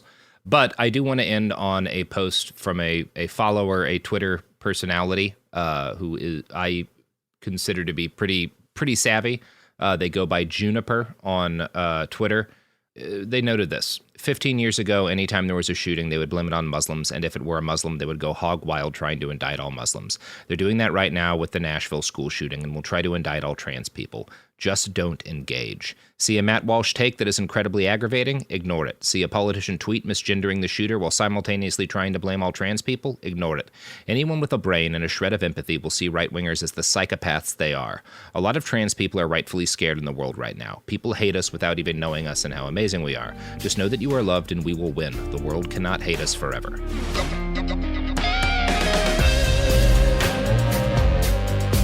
Hey everybody, Garrison and I are going to put together a post, a Substack post, sort of synthesizing their research and what I've got so far in the right-wing response, and we will be posting that up. It'll be at shatterzone.substack.com if you want it in an easier text version that you can kind of share with people. Support for the show comes from Public, the investing platform for those who take it seriously. On Public, you can build a multi-asset portfolio of stocks, bonds, options, crypto, and now generated assets, which allow you to turn any idea into an investable index with AI. It all starts with your prompt. From renewable energy companies with high free cash flow to semiconductor suppliers growing revenue over 20% year over year, you can literally type any prompt and put the AI to work. It screens thousands of stocks, builds a one-of-a-kind index, and lets you backtest it against the S&P 500. Then you can invest in a few clicks. Generated assets are like ETFs with infinite possibilities, completely customizable and based on your thesis, not someone else's. Go to public.com/podcast and earn an uncapped 1% bonus when you transfer your portfolio. That's public.com/podcast. Paid for by Public Investing. Brokerage services by Open to the Public Investing Inc. Member FINRA and SIPC. Advisory services by Public Advisors LLC, SEC registered advisor. Generated assets is an interactive analysis tool. Output is for informational purposes only and is not an investment recommendation or advice. Complete disclosures available at public.com/disclosures. Time for a sofa upgrade? Introducing Anabay Sofas, where designer style meets budget-friendly prices. Anabay brings you the ultimate in furniture innovation with a modular design that allows you to rearrange your space effortlessly. Perfect for both small and large spaces, Anabay is the only machine-washable sofa inside and out. Say goodbye to stains and messes with liquid and stain-resistant fabrics that make cleaning easy. Liquids simply slide right off. Designed for custom comfort, our high-resilience foam lets you choose between a sink-in feel or a supportive memory foam blend. Plus, our pet-friendly, stain-resistant fabrics ensure your sofa stays beautiful for years. Don't compromise quality for price. Visit washablesofas.com to upgrade your living space today. Sofas start at just $699 with no risk returns and a 30-day money-back guarantee. Get up to 60% off plus free shipping and free returns. Shop now at washablesofas.com. Offers are subject to change and certain restrictions may apply. There's no championship league for small business owners, but if there was, you'd be at the top of the standings. Because going pro with Lenovo Pro means you've got the winning formation. One-on-one advice, IT solutions, and customized hardware powered by Intel Core Ultra processors help you stay ahead of the competition. Business goes pro with Lenovo Pro. Sign up for free at lenovo.com/pro. Lenovo.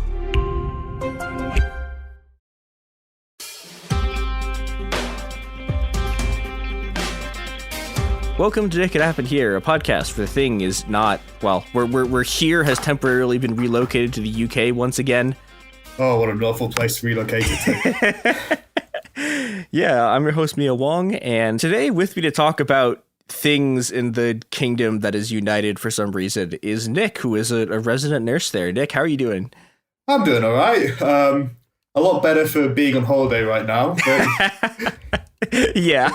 Yeah. Getting to escape the sort of dismal swamp of rainy Turf Island. Yeah. So on the other hand, there are things that are in motion on Turf Island which are interesting and cool, and that is okay. So I have no idea once again when this is going to come out. Like this could be coming out like 4 weeks from now. Like there could be 6 more prime ministers. Like who knows what's going to happen.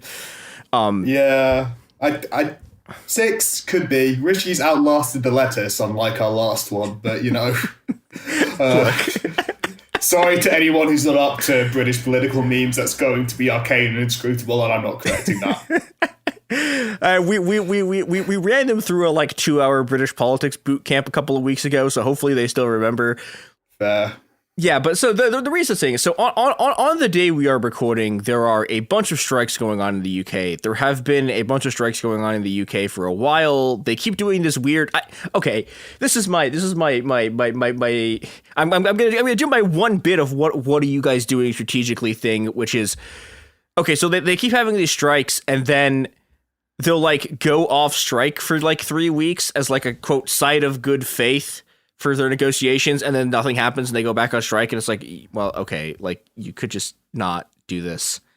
Yeah, so strikes have been continuing, and yeah, I wanted to talk to you about some of the nurses' strikes that's been happening and about the sort of organizing that's been going on, because that's what's been really cool and not reported on enough. I guess the place that I want to start with this is with the last sort of well, I mean, I guess there's been a lot of austerity in the UK, but I want to kind of start with the last sort of decade of austerity and the damage that's been doing to the healthcare system and what that's looked like on your end. So there's a couple of ways it's manifest. One is like there's been a centralization of healthcare services, a closing down of hospitals and making larger hospitals that can contain more and more specialties. So, for instance, my hospital that I work in, as a result, came about the closing down about, I think, 3 smaller hospitals. Jeez. And each hospital that was lost, we lost about at least 100 beds for each one that was created. They're centralized into R1. There's been massive cutback in and lack of funding in preventive healthcare and community healthcare. One interesting example of how that manifests is like they shifted the provision of community healthcare and social care for new mothers to being run by the local council. That's like local, either county or city, even larger cities level government. And then they would put out the process where rather than just it goes automatically to the NHS, it needs to be put out to tender and give like charities or non-profits or even private healthcare providers an opportunity to bid on providing the service. That's a terrible way to run the system. Oh no, it's absolutely insane. It's absolutely insane. Jeez. And then the end result of this is the NHS service gets it because they're the only one that can actually credibly provide the service, but they have to essentially massively underestimate how much it will cost to run in order to run the service. Oh, because they have to underbid the other services that are not going to do it. Yeah. Wow, that is a terribly designed system. Yeah, and then there's also like introduction of like trying to, in order to cut back on the backlogs that like the cutting down in services have created via like outsourcing some healthcare, some surgeries and stuff to private healthcare, to private hospitals, but then they're able to just pick and choose the easiest, the least risky and most profitable ones. And of course, any complications that result of the problems with surgery, issues with treatment, adverse reactions, the surgeons fucking it up because they were working overnight in order to get some extra money after doing a shift in the NHS hospital, which is often the case, then falls back on the NHS proper. And then in terms of workforce, on average, this isn't just nurses, there's a universal pay scale used in the NHS for everyone called Agenda for Change. There's a history behind that confusing name, but yeah. The reason for that is it was a less unified system before like the early 2000s.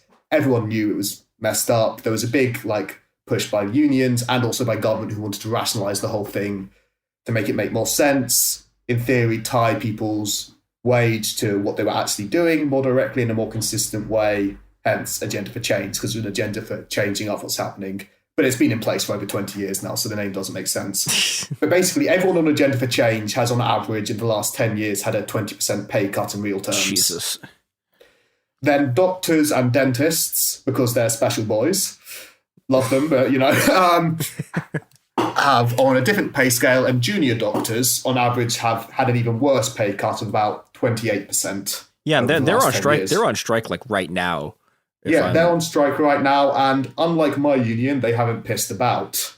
The government, they've gone straight to a full 3 days, no derogations to the term for agreeing to not provide services for life or in order to protect patient safety, which the RCN went in for in a big way. In some ways, they've got it a bit easier in that they can just say, oh, the consultants will do all of this.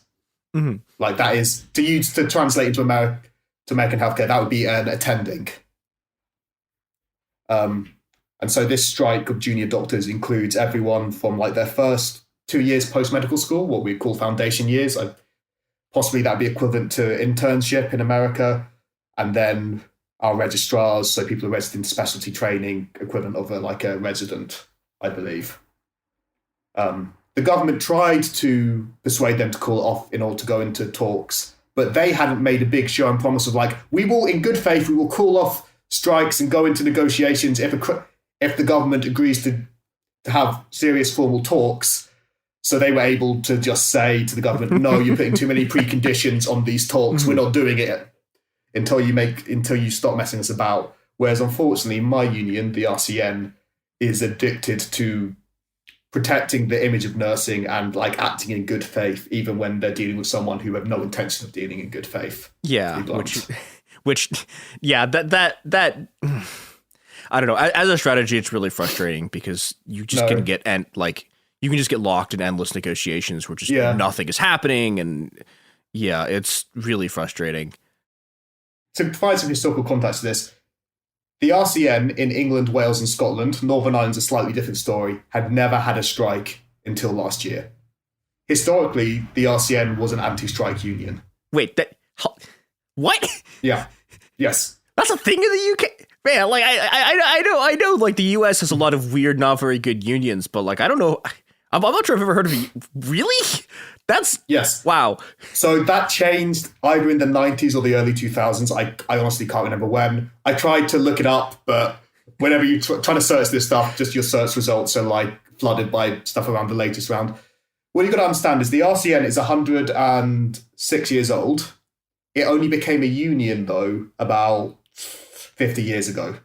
The RCN is both a union and a professional body in that it also does stuff around developing nursing best practice, research, and that kind of thing. And that's what it existed as originally. So like a professional association. Yeah. Okay. Exactly. And so it still has a dual structure of its union side, its professional body side that like develops nursing practice and stuff like that.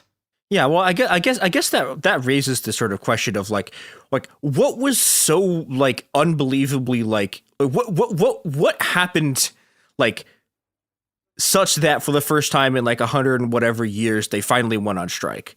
So it's partially a matter of breaking point. The nursing turnover in the UK is absolute dog shit. Thousands of people leave the profession every year. There's this massive pay cut that's happened over the last 10 years, and nursing was always underpaid in the UK, to be frank. There's also there was the cut in the nursing bursary about 5 years ago. So it used to be the government would pay for you to train as a nurse. It would also give you not enough to be equivalent of the wage of the work you were doing. Nursing in the UK has a far higher amount of practice hours than it does in the US, I believe. It's part of the degree. And like a lot of that time, you're essentially working as a HCA or a CNA, as you'd say in America. Can you explain what that is for people who don't know like medical stuff? So HCA, healthcare assistant, or what was it? CNA, certified nursing assistant, I think is what it stands for, is essentially a healthcare worker who does a range of like what you describe as nursing tasks, but not the role of a registered nurse. So they would assist with mobilizing patients, monitoring observations, hygiene, potentially taking bloods, and some investigations such as setting up an ECG. But they wouldn't do more advanced investigations, risk management, care planning, medication management, assessing of patients, and that kind of stuff. Okay. So yeah, like about 5 years ago, the nursing bursary was cut. So then it became, as with every other degree, having to take out a student loan in order to pursue it. And then in 2018, there was a particularly disastrous pay deal where the RCN, in a number of ways, just absolutely not just the RCN, the other healthcare unions representing healthcare workers also messed up hugely. But like they really fumbled the ball. It resulted, arguably, some people describe it as the leadership selling out the membership. And then after that, there was an emergency general meeting called the RCN, which resulted in the entire executive being booted. Wow. Of the RCN. Around this time, leading up to that, there had been like increasing like grassroots militancy among nurses, recognizing that this was an awful situation we were in. Mm-hmm. This also then resulted in there were various grassroots campaigns started, such as like Nurses United UK, which started organising the UK to like agitate nurses. There was a concerted effort to put pressure on the RCN by like, I'd say a radical minority, but one that represented like a genuine feeling among nurses on the front line to push for the RCN to take a more radical stance. Then at the same time, I don't know if this was covered in your talk in about English politics, your like 2-hour deep dive, but Northern Ireland didn't have a government at this point, because as they are now, the DUP and Sinn Féin had fallen out, and legally it has to be both of them together as the largest Republican and largest Unionist party. Unionists in the United Kingdom party have to form a government, which meant it was impossible legally for any pay rise in the NHS in Northern Ireland at that time. Oh. So there was not a government that could legally enact one. Great. Amazing. And this resulted in 2019 the first strikes by the RCN ever, and also like the first nursing strikes in the NHS in a very long time. I might be wrong about this. I think the last ones were like in the 80s or the 70s. I might be wrong about this though. And this was both called by the RCN and one of the other biggest trade unions probably the biggest trade union, as it's a generalist trade union in the NHS, Unison. They both called strikes at this time, and they were a significant factor in getting the Northern Ireland government back meeting alongside other things. I'm not going to give ourselves all the credit, but it was a significant factor that often gets overlooked, and actually having any pay rise enacted at all in Northern Ireland. Just to clarify for a second, this strike was specifically like a strike that was happening for nurses in Northern Ireland. Yeah, in 2019. I think it's very important. I think that triggered something of a sea change in the RCN, and that was kind of the culminating point of like trying to push for a more militant attitude on the RCN. Mm-hmm. And it really like broke the floodgates open and made what's happening now possible, even though a lot of nurses in England, particularly, I can't comment on the situation in Wales and Northern Ireland, like how much people know about what was going on. But like a lot of nurses in England didn't even know about it. And when I was going around the wards pushing for people to vote in favour of the strike action, a lot of people weren't aware that had been a thing that had happened until I told them about it. Because people in England, as much as England is determined to keep Northern Ireland, don't know what's going on in Northern Ireland to any degree. To a terrifying degree sometimes, I would say. Yeah, that sounds like a thing that happens when you're a colonial power, et cetera, et cetera. Well, yes. I mean, like there was, I feel like, well, our equivalent isn't the right term, but like around the same time, like people in Puerto Rico like ran out their government, and almost no one in the U.S. like in the continental U.S. has like ever heard of it. So yeah, I would say if there's not bombs going off in Northern Ireland, people in England aren't paying attention, I would say. Yeah, that makes sense, and it's also really depressing.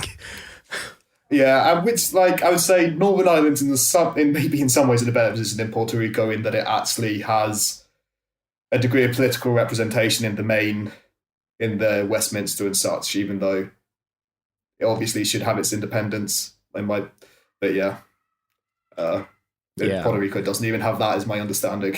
Yeah, and I mean, there's a whole there's a whole thing there. Like the Puerto Rican statehood people are like weird reactionaries. The independence people are cooler, but also there's this whole sort of, I don't know. There's a kind of like there's a kind of paralysis in the American. It's like that, and it like DC's kind of similar, but there's this kind of paralysis where like nothing's ever going to be done about it other than the U.S. just like basically imposing whatever random colonial governor that they've decided to bring in as an emergency manager or whatever. Yeah, sorry. Okay, but we are getting far afield from. And also, I want to stop before I put my foot in it. And saying something about Northern Ireland that will piss off everyone. Yeah, as like in England, Puerto Rico too. It's like, and like I don't even know even less about about Puerto Rico. Although probably more than the average person in Britain. But I would also say like so people don't get mad at me. Like all of the U.S. is a colony. It's the substantive difference between New York and Hawaii and Puerto Rico was when we took it over. But yeah. Yeah, okay. So returning actually, well, okay. All right. I will take this complete interruption of the flow as a point to do an ad break. So, do you know what else is an extensive colonial power that whose might cannot be checked? It's the products and services that support this podcast. Yay. All right, and we are back. Yeah, so I wanted to move from the Northern Ireland strikes to talk about the sort of broader strikes that have been happening in the last, like my understanding, about a year or so. Yeah, so can is it been going on longer than that? Yeah, I guess we should talk about what happens to move from the Northern Ireland strikes to the current situation. So, do you mean with specifically NHS strikes or like broader? Strike wave that's going on in the UK. Specifically with the NHS strikes, but I guess we can talk about the broader wave if you want to too. Okay. So obviously all the shit with COVID happened. Yeah. And then we came to the pay offer of last year. And at this point, there'd been general building of an attitude that we don't just need a decent pay rise that keeps up with inflation. We need one that goes towards restoring lost pay. And the RCN leadership, after the kicking out of the entire executive in 2018, kind of on the back foot, kind of like wanting to appease the membership, go along with it a bit more. Also, we had new General Secretary, Pat Cullen, who was the Secretary of the Northern Ireland section of the RCN during this Northern Ireland strikes. Took a more militant position in the joint union pay negotiations with the government towards the beginning of last year, where the RCN took a position of we need inflation plus 5%. Now, this is a bit of inside baseball, which I don't think I've ever seen put out officially, but what I know from various people involved in these things and statements by different unions, what my understanding of it is, the biggest of the trade unions in the NHS, in general, the Unison, put forward a line, it was only willing to go for a generic, significantly better than inflation pay ballot, or pay demand from the government, which the RCN was due to changing attitude of its membership. What happened when it accepted a bad deal last time was not willing to go for, and result of the RCN splitting from the joint union pay council, the joint union council over this issue. Which then the government's pay thing came in. It said we will do a flat 1,400 for everyone, on all bands, so not a percentage like it normally does. And to be honest, if it was a significantly higher amount that was bigger than inflation for the lower bands, like the lower paid workers in the NHS, wouldn't be the worst thing in the world, but this 1,400 isn't good enough for anyone. And while I'm talking about this, I'm talking about specifically in England. It was slightly different in Wales and Scotland. I think generally slightly better, but still far lower than it should have been, than it needs to be. And so the RCN was the first of the unions in the NHS to say it was doing a pay ballot. And this kind of sprung on the other unions like a week, 2 weeks, 3 weeks later, all said that they were doing it as well. The RCN also at the same time hired a load of paid organisers to support the paid ballot effort. And what I'll say is, obviously, paid organisers, they're no substitute for rank and file militancy, but it was very helpful, to be honest, because I think there was a lot of militant sentiment in the RCN, but although there were some rank and file initiatives which had a massive impact on pushing the RCN to a stronger position, I don't think that could have materialized, and there wasn't enough people actually who had an idea about organizing, about what it meant to go out and push for this kind of thing to get what we needed in that time frame. Sadly, I wish that wasn't the case, but I do think these paid organizers, as much as not what I think the correct model for workplace organizing is, did help a lot. And this then resulted in the RCN strike ballot passing in 176 NHS trusts across the UK. Let me just check that I've got that right. Yeah. Which is huge. It's not all, but it's over 50%. It's pretty much all trusts in Scotland, I believe, all trusts in Scotland, all trusts in Northern Ireland, I think all bar 1 or 2 in Wales, and the majority in England. It's also worth pointing out, the ones that didn't pass it, they didn't pass by less than a percentage. Wow. They didn't pass by 10 votes in all cases. I think the one in Wales that didn't pass, it was literally by 3 votes. Jeez. And it's also worth noting that I think in 2016 or 2015, anti-union legislation was passed by the Conservative government, which raised the bar you need in order to have legal strike industrial action. Mm-hmm. And under the law as it existed a decade ago, every NHS trust that the RCN balloted in would have passed the ballot. Also, unfortunate timing, it was happening at the same time as postal strikes were happening. And in the UK, industrial ballots for industrial actions to be legal have to happen by post. Ooh. A little bit of sad irony there. It's bad timing, guys. Yeah. Full power to you. You're getting oh god, I wish the timing had been slightly different. Yeah. But yeah. And of all the unions in the NHS that were passing ballots, the RCN was the most successful. We passed it in significantly more places than other unions did. To my shock, to be honest, because when I was going around balloting, or talking to people on my days off, going around the wards, talk to people while I was at work, everyone was yes, who was in other unions, yes, I'm voting for it. I'm waiting on Tenterhicks to have my ballot. When's my ballot arriving? Why has my union not opened their ballot yet? And so, when particularly, other unions didn't pass in my trust, I was really shocked. I was really confused. And it seems like a lot of them didn't actually want to fight to a degree, in that, they were opening it because the RCN had opened it. I'm certain people in those unions might disagree with me, but I find it really hard to understand how these unions that have historically, none of them are that militant, but they all have a history of strikes in other sectors, of organising for this. They've never been anti-strike unions, Unison in particular.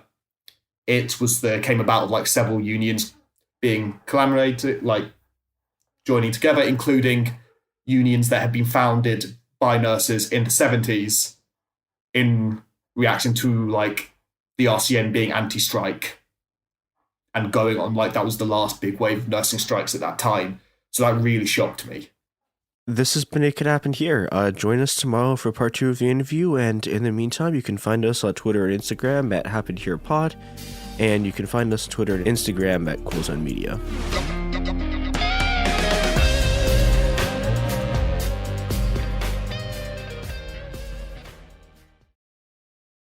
Support for the show comes from Public, the investing platform for those who take it seriously. On Public, you can build a multi-asset portfolio of stocks, bonds, options, crypto, and now generated assets, which allow you to turn any idea into an investable index with AI. It all starts with your prompt. From renewable energy companies with high free cash flow to semiconductor suppliers growing revenue over 20% year over year, you can literally type any prompt and put the AI to work. It screens thousands of stocks, builds a one-of-a-kind index, and lets you backtest it against the S&P 500. Then you can invest in a few clicks. Generated assets are like ETFs with infinite possibilities, completely customizable and based on your thesis, not someone else's. Go to public.com/podcast and earn an uncapped 1% bonus when you transfer your portfolio. That's public.com/podcast. Paid for by Public Investing. Brokerage services by Open to the Public Investing Inc. Member FINRA and SIPC. Advisory services by Public Advisors LLC, SEC registered advisor. Generated assets is an interactive analysis tool. Output is for informational purposes only and is not an investment recommendation or advice. Complete disclosures available at public.com/disclosures.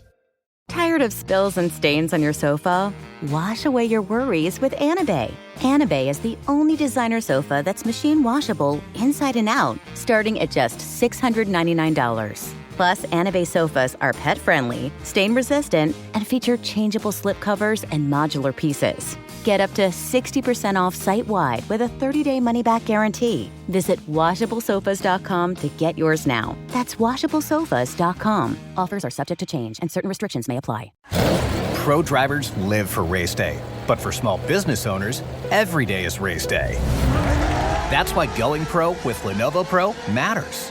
One-on-one advice, IT solutions, and customized hardware powered by Intel Core Ultra processors keep your business on the right track. Business goes pro with Lenovo Pro.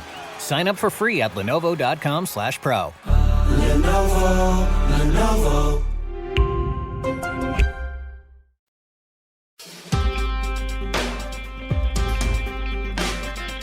Welcome to It Could Happen Here, a podcast increasingly about nurses' strikes. And yeah, this is part 2 of our interview with Nick, a nurse in the UK. Enjoy. We've entered the topsy-turvy land where the RCN seems to be the people who are like leading on the militancy in this front. Where yeah, and I think part of it comes down to is because the RCN was historically, for a significant part of the history, was not a union, became a union late in the day. For then was for ages anti-strike. A lot of unions, because like we can talk about the general critique of unions and particularly like institutional unions, how they become service providers, how they build up like a protective bureaucracy against militant struggle or against like grassroots militancy. The RCN, it's not as particularly democratic as these things go, but it doesn't have that kind of built up institutional inertia in the trade union side because historically it hasn't needed it. And that meant I think it was actually far more susceptible to grassroots pressure and militancy than some of the other more established unions were. And sorry. No. And that kind of like was the thin end of the wedge for the RCN to take a very strong stance over the pay rise in response to like grassroots organising and like a demand from the grassroots to do that, which then resulted in them like balloting for strike action first, which then meant other unions had to. And then we got the cascade of like strikes in the NHS that have occurred since then. So this is a very, very broad question to be asking, but how have the strikes been going?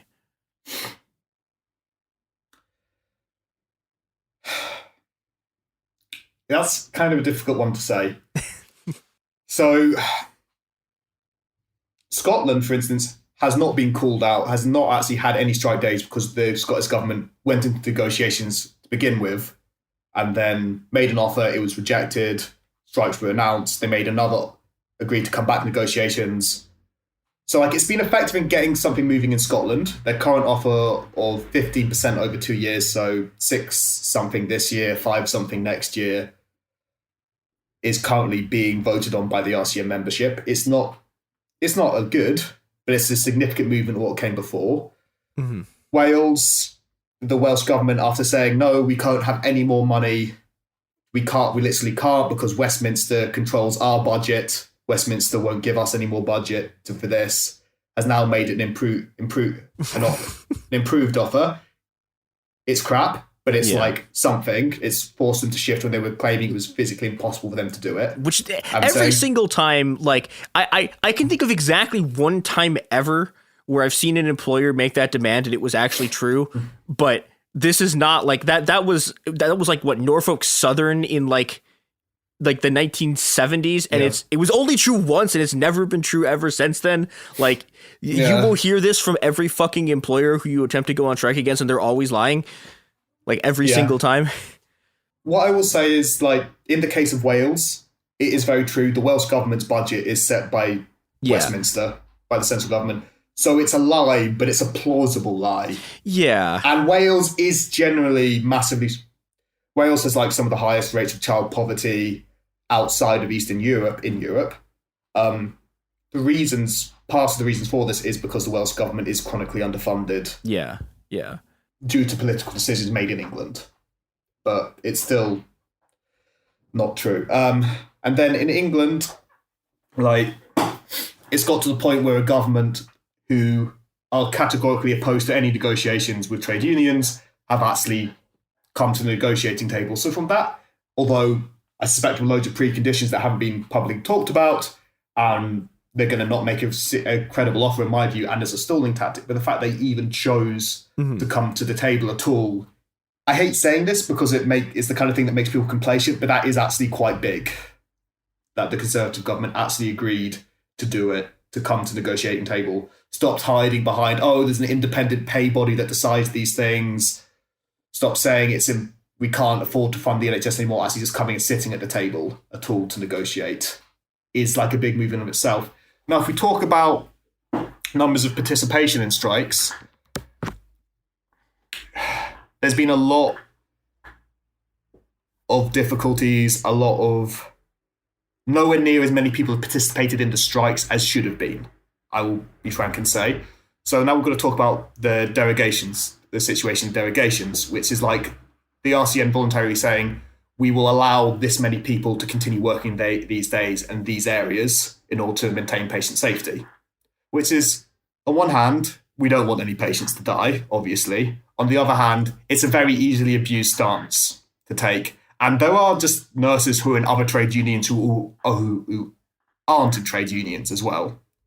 And ultimately, if they want that not to happen, they need to just come to the table earlier.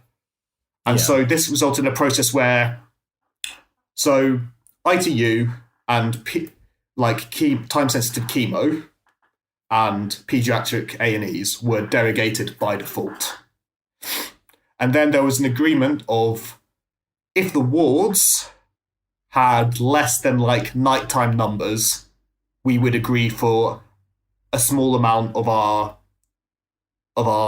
membership to go in to work on those wards to maintain nighttime numbers for the sake of patient safety. But that had to be applied for on a case-by-case basis. But there's a couple of problems with this. One, trust just not taking it seriously, lying and not trying to establish these things to make accurate requests, leaving it to the last minute and then asking for blanket derogations. We don't know if it's going to be safe or not. Managers, like ward managers, not actually knowing what was agreed and giving incorrect information to their staff, people not understanding what was and wasn't derogated. And just generally, it was a system that was very open to abuse. And so, a lot of things were just left open in general, or that shouldn't have been. But at the same time, I know that it didn't happen in every case, but there was a lot of success in members of the strike committee going round wards and saying, no, you're over number, you need to come out, and people doing it. Of surgeries being cancelled, elective surgeries, non-time sensitive surgeries being cancelled due to it. Of really making hospital managers sweat over proving each thing needed to happen, needed to happen those days. All of which built up, even if we didn't get the full amount of people we should have had out on strike, really built up the pressure to significant degrees on them to then put the pressure up the chain of the NHS to the government. We can't keep on going on like this. And at the same time, each set of strikes, the number of people participating did increase. So, for instance, I've just got the government statistics from the 15th of December, I think it is. So this was the first strike day that was called. It was 9,999 absences due to industrial action. Then on the 20th, it was 11,509. Then on the 18th and 19th of January, and just one important factor, they didn't call all hospitals out at once. Again, I think a strategic mistake, should have gone hard fast. But the argument was we don't have the facilities to organise all of this effectively on all of these massive amounts, because like it was a huge amount of trusts they needed to do that with. But then on those days, it was then 11,363 and 11,219 across those 2 days. Then in February, it was 15,998. Wow. And then 14 on the second day, 14,000, and then 58 people, which is far lower than it should have been. I can't remember how many people nurses are on the NHS. Sorry, I should have had that statistic ready. But it's not an inconsiderate amount. It meant lots of outpatients appointments being cancelled, a lot of surgeries being cancelled, a lot of chaos and stress for managers of the NHS and therefore for the government are looking really bad for them.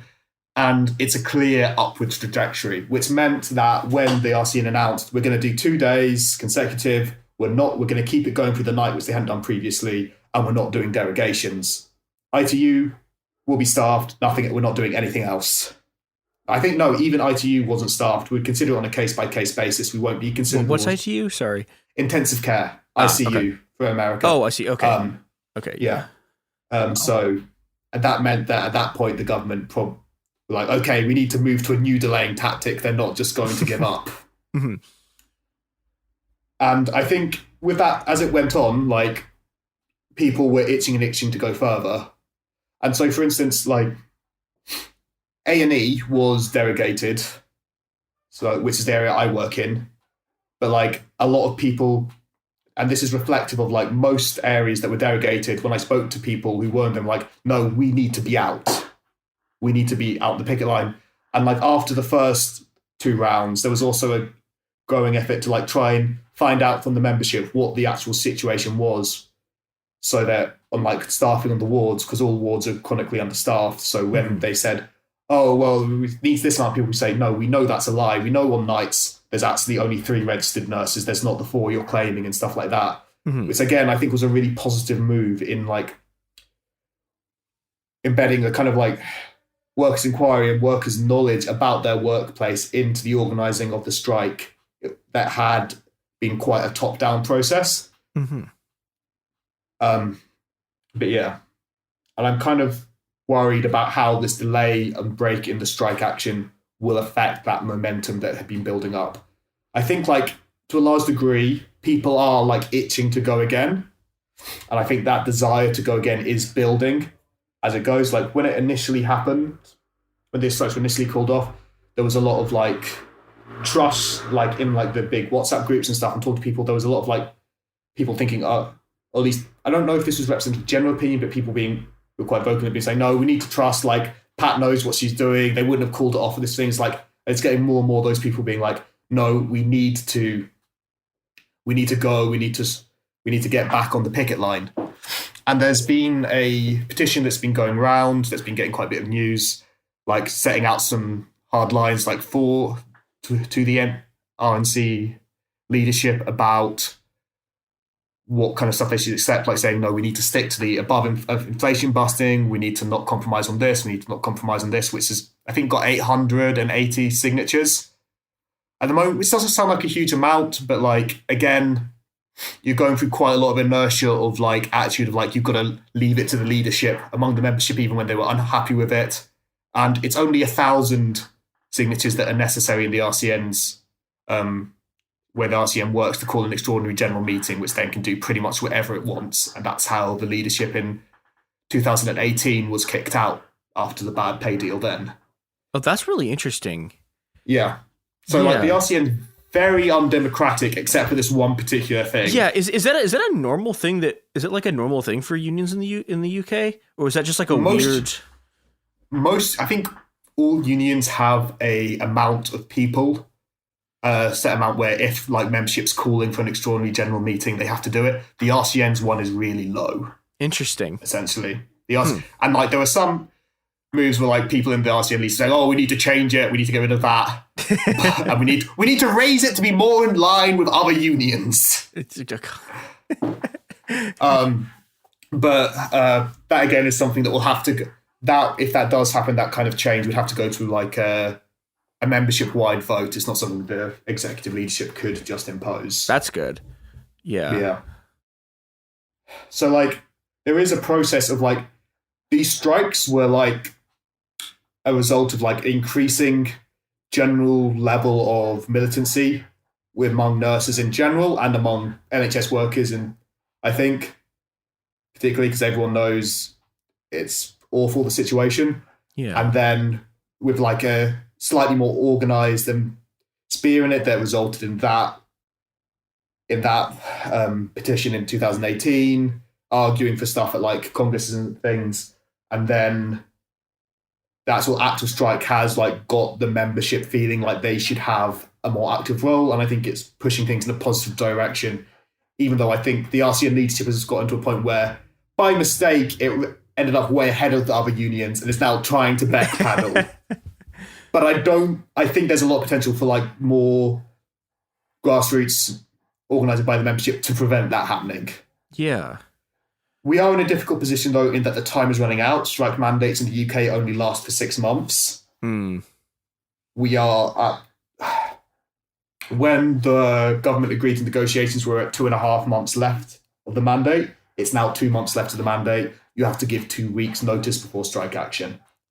Oh, so that's what the sort of like run out the clock strategy is about on their side. Okay, that makes sense. Exactly. Now, nothing's to stop us from reballoting. Yeah. But it will be a whole process. It has to be a month. It has to go through the mail. Yeah. It'll be drawn out. It will buy them a lot more time. Yeah. And also, postal workers, I think, are on strike again today too. I think. Maybe. I think so. I've got the strike calendar up on my computer. Let's see who's on strike like an today. Absolute fraud. I have it on my other computer, but I don't have it on this one. Yeah. So today's the 15th. Today, Amazon's on strike in Coventry. The BBC's regional services, the civil service, which would kind of be equivalent to like a federal stuff in America. So, like for instance, my dad, who's a health and safety inspector, is on strike today. HMRC, which is the tax office, is on strike. Junior doctors is on strike. Ofsted, the school instructors, are on strike. The two main rail unions are on strike.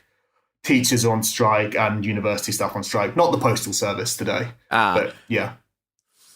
Yeah, well, I guess I wanted to ask a bit about that too, about sort of just what's been happening. I don't know what you see as sort of the potential of the broader strikes that have been happening, because this is a, I don't know. I mean, it's not like a 1970s style like strike wave, but it's a lot of strikes for the UK in the last sort of decade.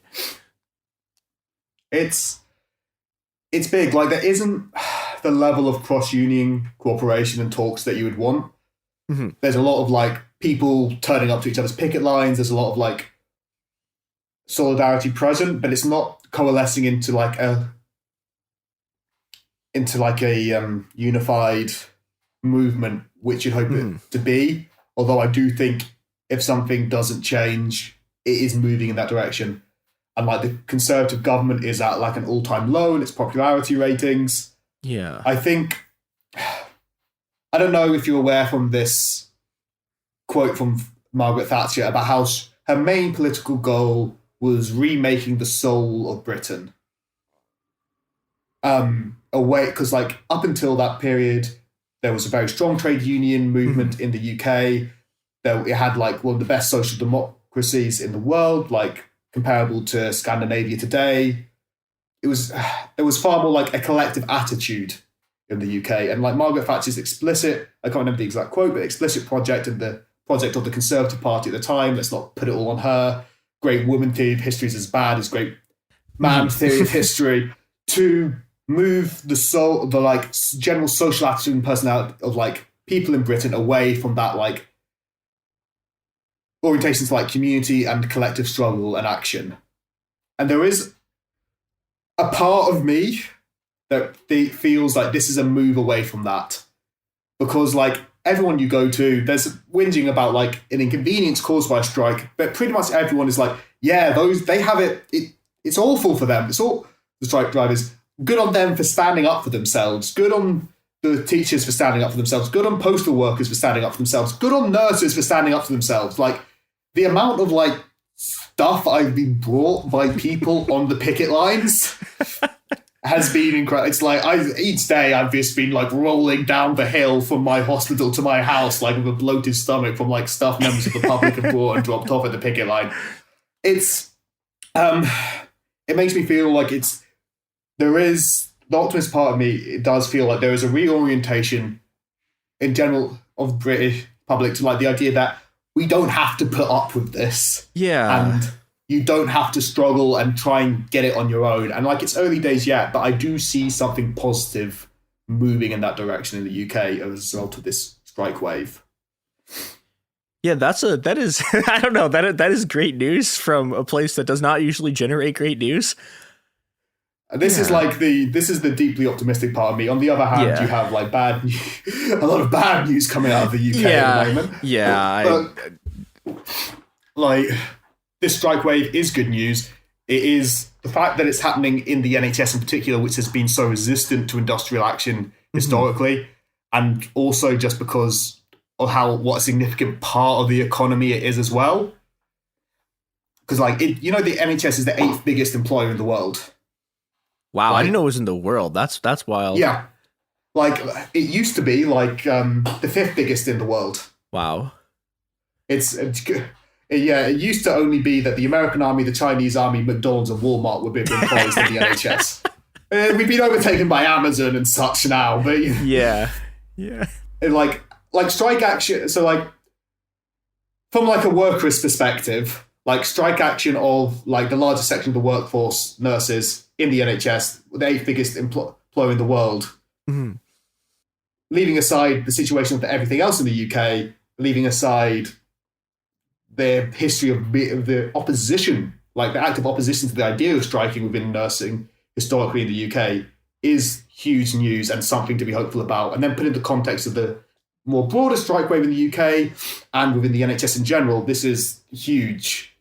And it is a sign, I think, of a positive change and like reorientation towards workplace struggle occurring, I think.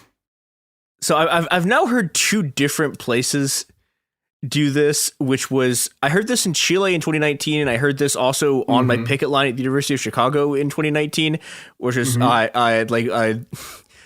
this is the place neoliberalism was born, and we will kill it here. And, well, I mean, those are the 3 places that are Chile, Chicago, and the UK. Yeah, I think also arguably Germany, although that has a whole other... The Ordo Libs are, I don't know. It's we'll kill the IMF one day. I think Ordo Libs, from my understanding of it, from listening to some things about it years ago, it's more of a family resemblance than the exact same thing as neoliberalism. Yeah, I mean, I think if we're going to, I think they got absorbed into the neoliberal bubble. Yeah. Insofar as like the Ordo Libs are where the neoliberals got the sort of like, we need to have like an international bureaucracy, like sort of legal bureaucracy from. Yeah.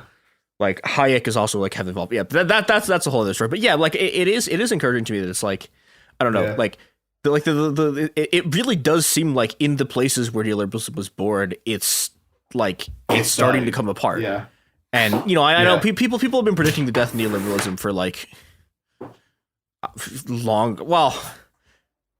almost as long as I've been alive. But I don't know. This like the fact that it's happening in these places seems different than it does seem significant. I think it is significant. I think I am cautiously excited. Every time I hope something bad happens, but I am hopeful now. And, you know, my brain isn't magic, so there can't be a causative effect there. Yeah. But I don't know. I mean, like, you are the second person I've interviewed from the UK who actually seemed to be, like, somewhat optimistic about the direction it could possibly be going, which is the first time I've heard that in, like... I mean, I guess there are people who are optimistic about Corbyn, but yeah, I don't know. This is the first sort of, like, signs of that since... I don't know, a long time. And I think, look, like, if I was saying this to the American listeners, like, if Turf Island isn't doomed, then we're not doomed either. Like, I don't know. Here's what I can say: is you're overtaking us on it's true, and we have. I don't know when this is coming out, but I'm gonna be honest, man. Like, there's a lot of ways the UK is better than America. Oh yeah, the US like it's a real disaster. Like it's Yeah. I mean, I think we're both equally bad in a lot of ways. Yeah. I think the things that like people in the US look at England and say this is awful, and the things people in the UK look at the US and say this is awful. It's kind of a child looking at their parent and being pissed off at them, and a parent looking at their child and being disappointed in them. It's like, no, you both suck. It's a family resemblance. It's a narcissism of small differences, like between the US and the UK a lot of the time. Yeah. But I guess, do you have anything else that you want to say about the strikes? I think the fact it got this far is incredible. Mm-hmm. There's so much further that needs to go. I'm really excited. And I'm really scared. I think this is the potential for like a turning point round, both for the NHS, but for my profession, for nursing, and also like in general in the context of the wide strike rate for the UK. But you know, the higher the stakes, the higher the perils. Like I think this is our fight to lose, essentially. Like. I think if we go seriously and like the membership takes control of it from like from the union leadership, which is very cautious, which has been put into a position of being more of like unprecedented militancy almost by accident while trying to appease the membership, we can achieve something incredible. But it's really, the book's open, it can go either way. And like, I'm excited and I'm terrified by it. Yeah, if people want to support the strikes, where can they go? Is there a strike fund they can donate to? The RCN has an open strike fund that I would invite anyone listening to donate to. I would also like find the articles about the petition that have been going around, like demanding the RCN leadership takes a stronger stance, and like just share that around generally, create more visibility on that. Yeah, we'll put links to both of those in the description. Yeah. Those are the main things I would suggest. Again, the national nature of this struggle and the fact that it's not even really against our direct employers makes it harder to talk specifically about this thing or that thing in some ways. But yeah, those are the two things I would ask. Like, the bigger our strike pot, the easier it is to like argue for more aggressive action. And the more visibility there is on that petition, the more it'll take a lot more than a petition to like shift things to the grassroots to be in the forefront and the leadership position of this. But it's something that will make people feel more empowered, put more pressure on the leadership. It's like a small stepping point towards what we need. I'd also like to recommend a book to anyone who wants to find out more about the history of the NHS and the current situation in it. Some comrades of mine, like from a group called the Angry Workers, and also Revolution. I always forget the other group they did it with's name. This is embarrassing. Yeah, Anarchist Communist Group and Healthcare Workers United, which is like a network I'm involved in. Like, put together a book called Sick of It, which is like a collection of workers' inquiries and reflections on the NHS, its history, its potentials, and stuff. That's really a great book. Sadly, not available as an e-book, but it's an excellent read, and like, it will tell you it'll give you a real insight into what the NHS has been historically and what it is now for anyone who's interested in that. That's awesome. Yeah, the angry workers are really cool, by the way. They're on Twitter. I probably should have. It's probably just angry workers. Yeah. Yeah, it is. Oh, wait, no, I'm wrong. It's workers. It's at workers angry. I think. Wait, no, is this the right one? No, it's at workers angry. It is. Yeah. Workers angry. I'm not on Twitter. I don't know about these things. It is a cursed place. Yeah, getting more cursed. Oh God, yeah. If you want to find us at Twitter, we are at Coolzone Media. Yeah, we're also on Instagram. I'm told we're on Instagram. I don't have one, so I don't know. This is what I've been being told for many years. If we don't tell me. Yeah, and thank you all for listening. And yeah, go do your own strikes. Make bosses' lives miserable. Please, the more strikes are going on, the more people want to go on strike. Hey.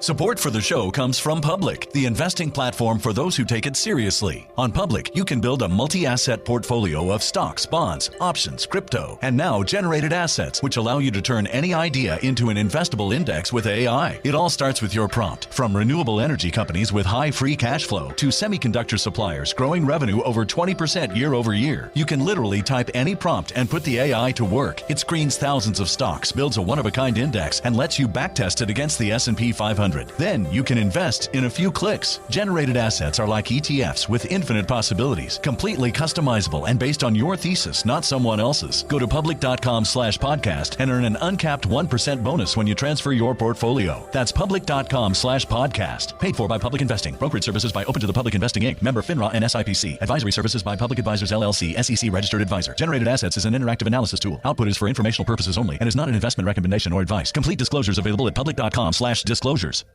Time for a sofa upgrade? Introducing Anabay Sofas, where designer style meets budget-friendly prices. Anabay brings you the ultimate in furniture innovation with a modular design that allows you to rearrange your space effortlessly. Perfect for both small and large spaces, Anabay is the only machine-washable sofa inside and out. Say goodbye to stains and messes with liquid and stain-resistant fabrics that make cleaning easy. Liquid simply slide right off. Designed for custom comfort, our high-resilience foam lets you choose between a sink-in feel or a supportive memory foam blend. Plus, our pet-friendly, stain-resistant fabrics ensure your sofa stays beautiful for years. Don't compromise quality for price. Visit washablesofas.com to upgrade your living space today. Sofas start at just $699 with no risk returns and a 30-day money-back guarantee. Get up to 60% off plus free shipping and free returns. Shop now at washablesofas.com.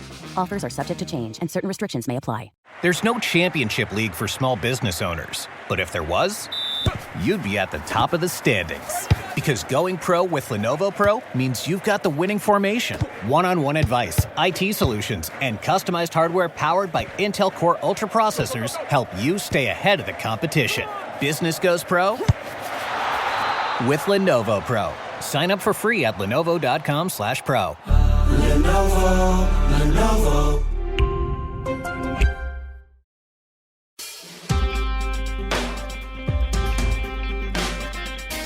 Okay, hello, and welcome to It Could Happen Here, a podcast that is about labor organizing and about what happens after a strike in a labor organization. I'm James, if you hadn't guessed, and I'm joined by several people from the UCSD Dollar Lunch Club. We're going to talk about the UC strike, and we're going to talk about mutual aid organizing in the wake of the strike.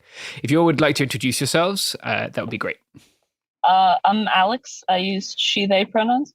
I'm Matt, and I use he, him. Hi, everyone. My name is Maria. I am a PhD student at UCSD, and I use she, her pronouns. I'm Anna, and I use she, they pronouns. Amazing. Thank you very much, guys. So I think people probably haven't heard much from us about the UC strike since we last sort of had some episodes around December and January. And obviously it's been a couple of months since then. So the resolution of that strike was kind of contentious, right? And a lot of the organizing that you guys have been doing came out of the campaign to vote no on the ballot after the strike, right? To vote no on the tentative agreement, which ultimately didn't succeed, right? The tentative agreement, there was a yes vote. And I wonder if you could all explain kind of, it's obvious how the yes vote was organized, right? Within the structure of a union which exists to, which had obviously made disagreement with the UC in this case, and then it's a job of the people who made that agreement to then get a yes vote on that agreement. But can you explain a little bit about how the no vote campaign came together, and maybe if someone could also explain some of the substantive issues that you felt weren't satisfactorily resolved in that tentative agreement? Yeah, the no vote was the end of a very long process of us feeling like the bargaining team was making progressively worse and worse decisions, and basically using submission as a tactic to improve gains in bargaining. We felt like that was not a great tactic. So the upshot of the no vote campaign was that fundamentally we felt that the bargaining team had not fought hard enough. They had made repeated sacrifices of our core demands, drastically cutting our 54,000 wage demands, our COLA, and that we felt, particularly since it was during the winter break and we had some time to, stretch it out a little bit further, that if we had gone back to the bargaining table at that point, that we would have been able to recoup some of those demands. I don't think there was a consensus that it was obvious that union resources would exclusively be used for yes vote stuff either. Maybe partially, but that was one part of the major conflict, was that when some of us were trying to do a text banking campaign for no vote stuff, I know of at least one person who feared for their career because their colleague was you're misusing personal information, that this isn't why people agreed to give it to the union, and you can't just take it and use it for campaigning for your no vote stuff. But then we were this is for a union purpose. Why can't we contact people on the same topic that all of us are getting a bajillion mass texts about?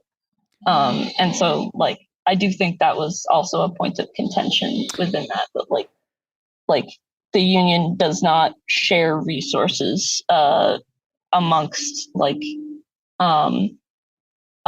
people who are campaigning for different sides of ballot issues. Right. Yeah. So it wasn't there wasn't an open channel where people could have an open discussion, or at least using the text banking function at least. Yeah, we had been told that in the event that a bargaining team did not have a unanimous vote in favor of TAing the agreement, that both sides would have the opportunity to use union resources in order to campaign for their preference, and that didn't turn out to be the case. Yeah, that's upsetting. So how did you organize? Because it wasn't like the no vote campaign is only the four people here, right? It was a very substantive campaign that the large number of people supported and voted for. It wasn't like this is a kind of 99% yes situation. So how did you all organize for the no vote campaign when you didn't have access to those resources? It was a pretty distributed network of, for instance, Signal chats. So a lot of Signal, WhatsApp, Discord groups, and it was very grassroots. So if you knew someone in one of those groups, they would add you. Yeah, I'm sure Matt and Allison have more to add. I think they were in some very large group chats. Yes, and those group chats were both on the UC San Diego campus as well as statewide.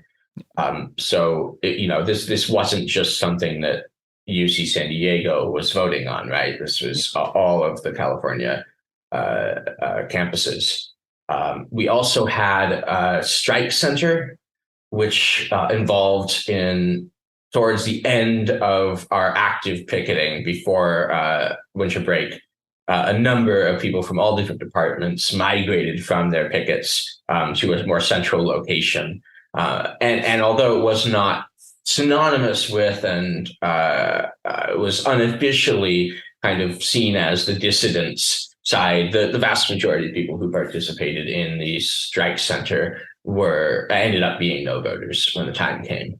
I think Anna is pretty right in saying that a lot of the organization was like a distributed, decentralized thing across Signal chats. Like in my experience, there was, for example, the Disability Justice Coalition, who've done a lot on, accommodations and disability rights and things like that. And so they were approaching things from different angles than other chats that were like, doing like, oh, here is a list of emails from, UCI of grad students in this department. Please feel free to email it. And, so there was like a diversity of tactics there, if that makes sense. So it was like a lot of like petitioning, emails, talking one-on-one with people. So me personally and several people that I know like set up meetings with like their lab mates and just be like, hey, how are you doing? So have you heard of what's going on? Things like that, which I think are very normal union things to do. Mm-hmm. I did find that like official, like maybe not official, but in my department, we had two people kind of take up like union liaison roles, and they tended to be more like yes voters rather than no voters. And I found that their form of communication to us never had that kind of like reaching out to other people. They would say like, hey, there's a campus OC happening at 5 p.m., but they wouldn't reach out to members of the department to get everyone's opinion until like week 3, week 4 of the strike. So, I think what no voters did excel at was reaching out to people individually and like actually like going out to different labs, to different departments and talking with people like either one-on-one or within small groups. So me personally, as well as another member of the Dollar Lunch Club, actually canvassed around graduate housing. So during the ratification vote, we were literally like holding stacks of paper and saying like, hey, this is kind of the layout of what you'll be paid for each month that the union, like the UAW, is not showing you. Like if you're in this year, you're going to be getting a barely like $200 raise for these several months, that kind of thing, which is like very, that information just was not made accessible or made clear by the UAW. And for me, that was purposefully done, at least in my opinion, that was purposefully done. So I think the diversity of tactics there that the no voters incorporated, and it was only after we started canvassing around graduate housing that we started seeing yes voters also canvassing around graduate housing and tearing down the posters that we had put on other people's doors. Yep. So it got contentious, but I think because we didn't have those official resources that the UAW usually, at least our chapter of the UAW usually can depend on, such as like, an official mailing list, and then we'll just like send you or basically spam you a bunch of updates. We had to work around that by doing more personal meetings, by, for example, in the last week of the strike, facilitating group lunches, right, where multiple departments would come together, bring food, cook like 9-10 Instapots worth of stews for everyone. And then that would be an opportunity for me to talk to people that I have like never talked to in my life from like completely different departments and tell them like, hey, I don't think this is looking really good for us, especially like we have very different conditions, very different working conditions and just overall you may be part of the SRU, I'm part of 2865, here's how we should talk. So again, that was because the UAW was not utilizing those avenues of getting people to talk to each other. So I'm not sure, I kind of went off topic, but I wanted to like really hammer home that because we didn't have all those resources, we had to rely on kind of these like, how should I say, like very distributed piecemeal strategies of like, oh, well, let's do something here. This isn't going to work for this department. Let's do that for this department, you know, if that makes sense. It does. I think it's really cool because I think that's how there's a lot that people can learn if they're interested in organizing their own workplaces, right? Whether it's organizing for a vote on a tentative agreement or if it's just organizing to form like collective bargaining in the first place or to deal with a particular issue with your bosses, whatever it is. Like those grassroots things work, especially when you don't have the this giant sort of massive union apparatus. I wanted to say like, just with like what it feels like to be in like all of the different chats. Cause like at the peak of everything, I was like probably sending you like a dozen different Google Docs a day. It was all just like we'll start a different group chat we'll start a different group chat for this specific purpose of like, nobody's talking about disability justice. And so we want to talk about disability justice in here. And we've decided this forum is not good. And then somebody in the chat goes like, well, I'm with people who are also interested in like furthering this topic. And I don't see any of them doing something like, you know, like analyzing, like reanalyzing the like housing market data and not just like taking the UAW's word for it, or like doing a little bit of like forensic accounting on the university and then posting the Google Doc and saying like, hey, I did some like forensic accounting on the university. This is something that we can use in arguments and also is like evidence of X or Y. So yeah, just a lot of people. It helps to be in a union full of grad students. Yeah, you do have a lot of useful skills. It can also be very taxing organizing that way. Like it can be really, I don't know, it's a lot of being on your phone. And it's a lot of like your phone vibrating and you having to switch your focus from some like in-depth discussion of disability justice to a discussion of like why the rent is so damn high in Santa Cruz. So like it can be really like, I guess, I don't know, I'm not a person who does well with that kind of shit. And so like, I wonder if there's anything, because this happened a lot in 2022, right? When we look at how the George Floyd uprising or the uprising for Black Lives, whatever you want to call it, was organized. It was also a whole lot of signal chats that I know for a lot of people I spoke to, like they just couldn't handle the signal chats. So I wonder if there's anything that you learned during that organizing process that you would like to pass on to people who are interested in organizing like, going forward.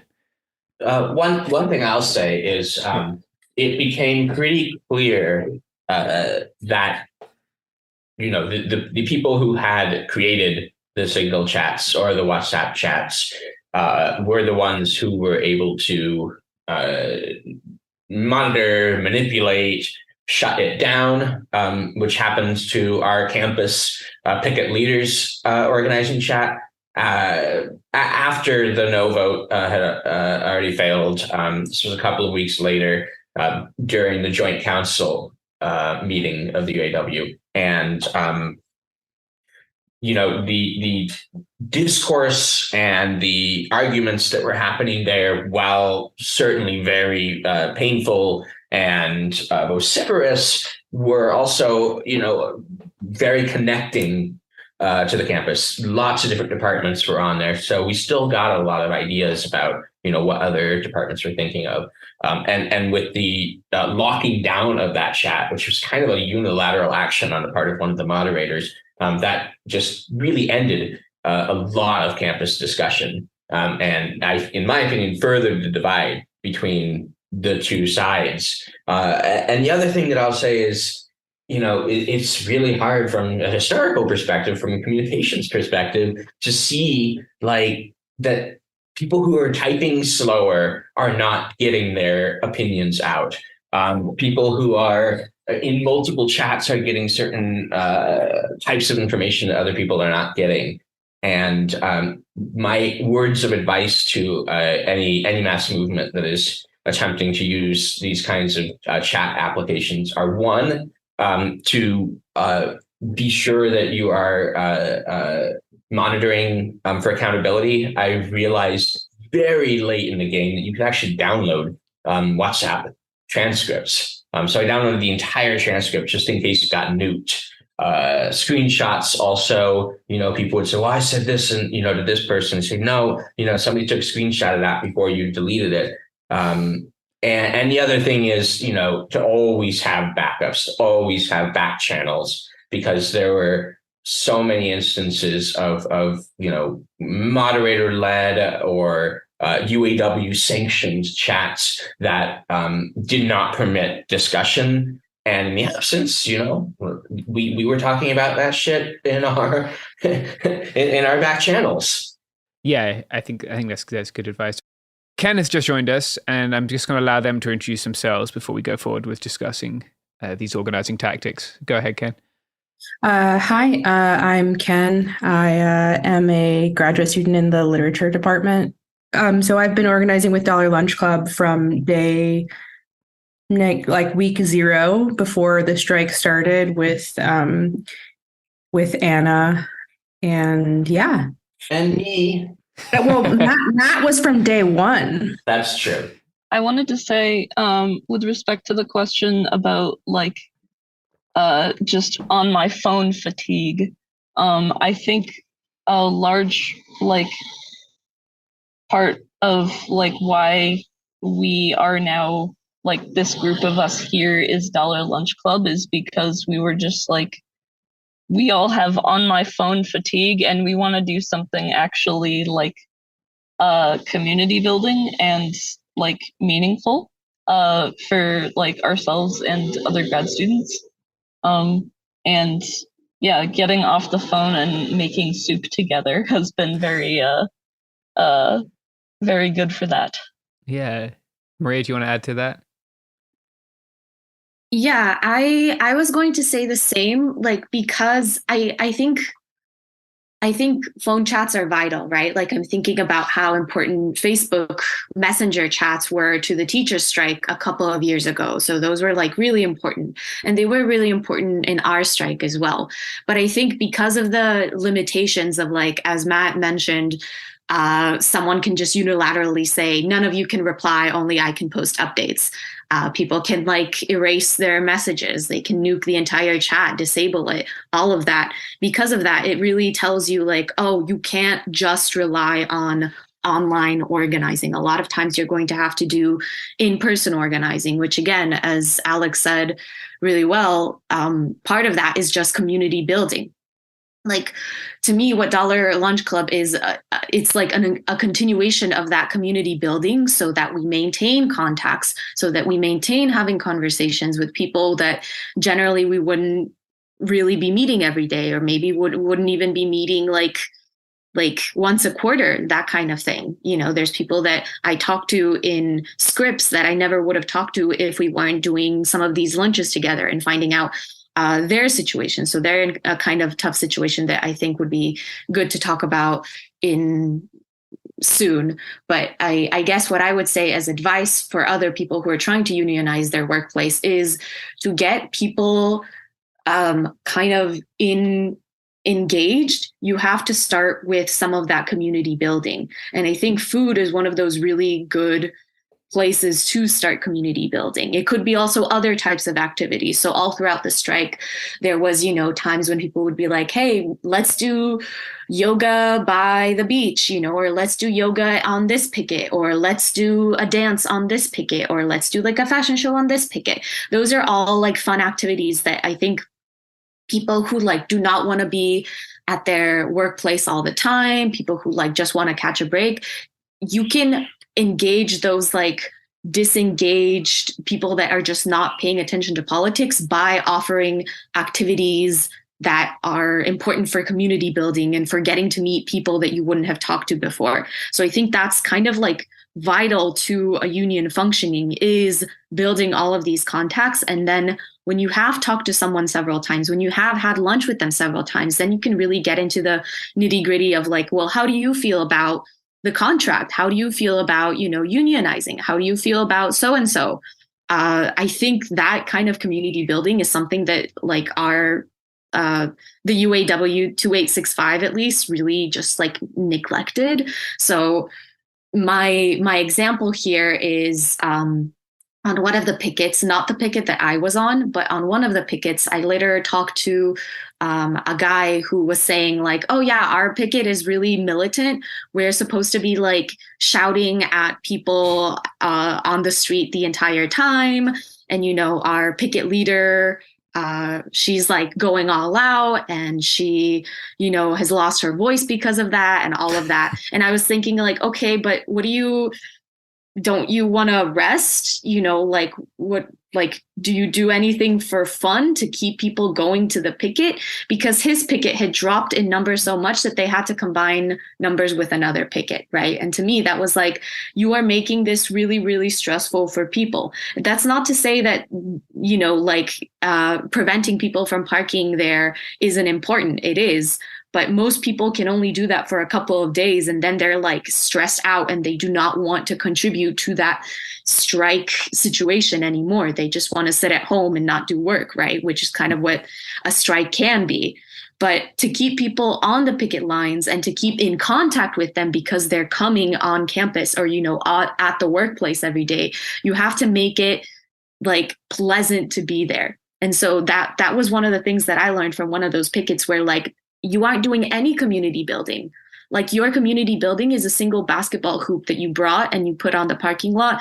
And like, that's not enough. You have to do like food. You have to do some kind of rest. You have to do some kind of art. So in one of the other pickets that I participated in, there was like chalking everywhere. We were making like, like a Monopoly board, but like you would just be losing $200 every time you passed a step and things like that, right? You have to let people express themselves in this way for them to keep coming back and being engaged, for you to be able to facilitate conversations and to ask like, hey, what do you think about the contract? Hey, what do you want to do?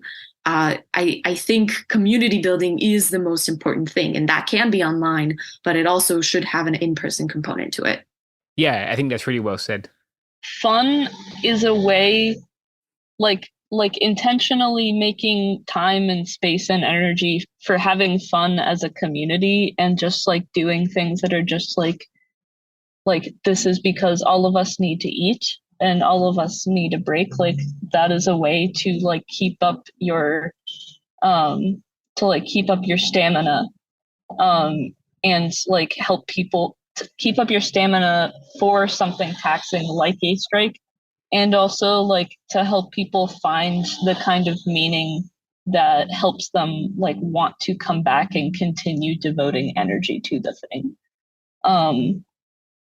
And yeah, that I just wanted to echo that it was only through like finding this group that I was able to like find people of similar minds on this. It was not in the like UAW department organizing committee meetings that I could find like minds on this. Our picket, I don't think ever like died off like other pickets did. And our picket, I'm referring to like most of the other people here, we were together on one picket.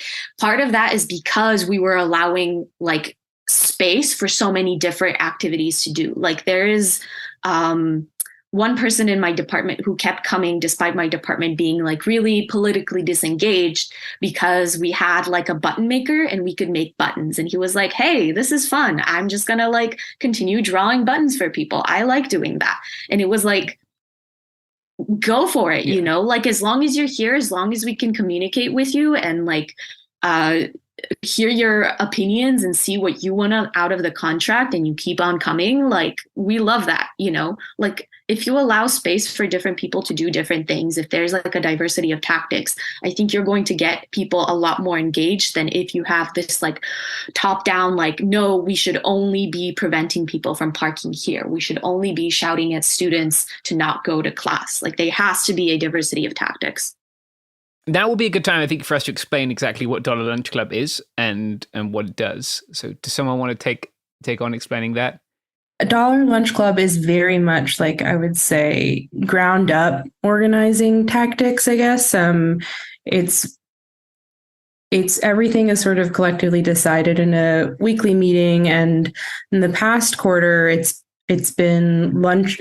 We've been providing lunch for.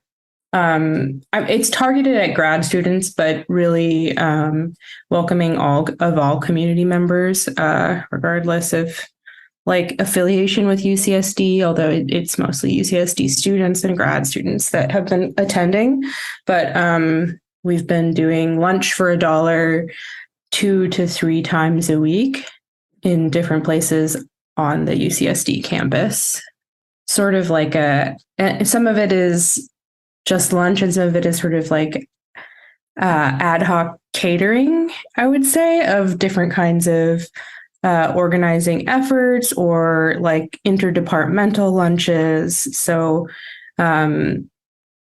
it's not totally fixed in terms of location or affiliation, and all of the members are doing this totally voluntarily. And the $1 that we collect for the lunches or greater donations if community members want goes straight into just sustaining the lunch project and groceries. And but mostly, there's been a lot of efforts to sort of diversify and make our lunches as sustainable cost-wise as possible. So this last quarter, folks have been working with the Food Recovery Network to sort of supply some of the ingredients. It is very much donate what you want. As Ken said, we generally suggest $1 donation, but it's, I think one of our signs says, eat first, donate maybe. So it's very much pay what you want, pay what you can. Yeah, and I wanted to say, and like Matt was most directly involved in this transition, but what it grew out of was the fact that like the humanities picket started doing daily lunches together, and after the strike ended because of the ratification vote, Matt and some other folks who had been doing those lunches were just like, we should keep doing this. This feels good and right. And more people like me jumped on afterwards. And we all have been making it into this mutual aid thing for like, we need to like, humanize ourselves to each other and like, shore up the like community bonds that we noticed were missing. So that way, maybe in the future, like people will care a little more about like people that maybe they couldn't care less about this time around. I want to just jump in and give credit where credit is due. Ken and Anna actually were the originators of the strike food. And I jumped on day one because I knew I was a professional cook for a while. I was really into food and I wanted to do that. And so I guess you could say it was the three of us, and then it expanded. Fair. I don't have my origin story nailed down. Yeah, you got to get it on pat. It's something I miss greatly from like leftists organizing in certainly in like Southern Europe, which is where I spend a lot of my life. Like you're always well fed at anything, whether you're in Spain or Italy or even in France. And like American labor organizing lacks that, so it's cool to see you guys doing it. Yeah, kind of to summarize what Alex was saying, for me, the goal is very much two-pronged. One is food justice. So food for everyone. I think everyone should have it. It's great to hear that that's kind of a built-in thing in Europe. I didn't know that, but it sounds pretty on brand. Disappointingly, that is not the case here. So yeah, everyone needs food. So that's one goal. And then for me, the other goal is to get people talking across departments. So I think a big issue in the strike was that some departments were paid much more than others. And I think for that reason, the ones who were paid more were often less radical because they were kind of already slightly more comfortable. Of course, no one is paid a huge amount as a grad student, but they had, I guess, you could say more to lose, and maybe we're less pressed to urgently start earning more. And of course, accessibility needs, and there are many other considerations. Basically, if you're already somewhat comfortable with your living situation, you're less likely to be super radical. And so I think just not even being in the same spheres together, people in those more comfortable departments kind of did not really have any reason to interact with people in the less comfortable departments, and they just didn't see them at all. And so just like what Alex is saying, food is a way to humanize us all to each other. It's very hard to have everyone in the same room together without, seeing and talking to each other. So food was a way for us to do that. And I thought that that was a really important continued slow moving goal. So weekly lunches are a way for us to invite people from across the campus and say, hey, there's free food here and it's also really good. So you should come by and eat some. And while you're here, talk to some students from the humanities department and recognize that they have real needs and they are people too. And maybe next time you vote, you should keep their thoughts in mind and vote a little bit less selfishly if you can. So that's what it is for me. I think dig a little deeper into the origin of like how this all started. My department has been like very suspicious, I guess, of the UAW previous efforts for fair reasons, and so in terms of getting folks out to strike and then also to be on the picket line, it was definitely a struggle, not really so much in that folks didn't believe in the cause, but they were like pretty aware that, as literature students, you're not the university or the union's priority. Because humanities, that trend, right? And so there was also a lot of the whole strike pay system scared a lot of folks. And it was like, I have to switch from this, like different kind of labor, which is not really about me physically being in a place for 20 hours a week, into this labor that is like me walking around for 20 hours a week in order to make sure that I am not going to go broke. And basically there wasn't funded snacks or lunch by the UAW. And I had actually, Matt and I had asked at an early meeting, I guess, about getting a sort of like seed fund of like maybe $50 to just get us rolling on the lunch. And the UAW staff was like, nope, lunch is just not included in our budget. Sorry about that. Like, if you want to do that, you'll have to figure out how to get this organizing going on your own. And so part of doing the fundraising from the beginning was about that. And actually the strike food funds that I also want to throw some credit to Anna also as like one of the people that was like most focused on building sort of the fundraising materials and actively fundraising in different places and making sure that then ultimately in terms of being able to supply food lunch funds to other pickets. That was something that we started doing about midway through the strike because we had some fundraising success.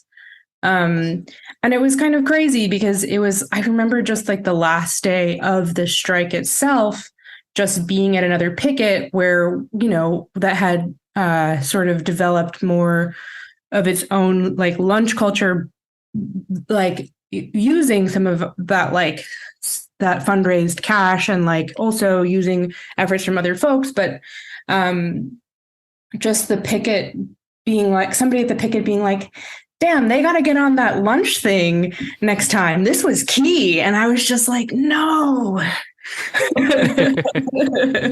Yeah. But yeah, like exactly. The lunch is key. Like how are you going to expect to have people building community, and, the cheapest like lunch you can, I mean, outside of basically during the strike, people were eating all of the food out of the food co-op, which is another community group that supplies food on campus. Yeah. But outside of that, pretty much there is not a meal to be had on campus for less than like $13 without tax. So yeah, that's about that. Alex, can I add something like before you, just like a tiny thing based on Ken's point?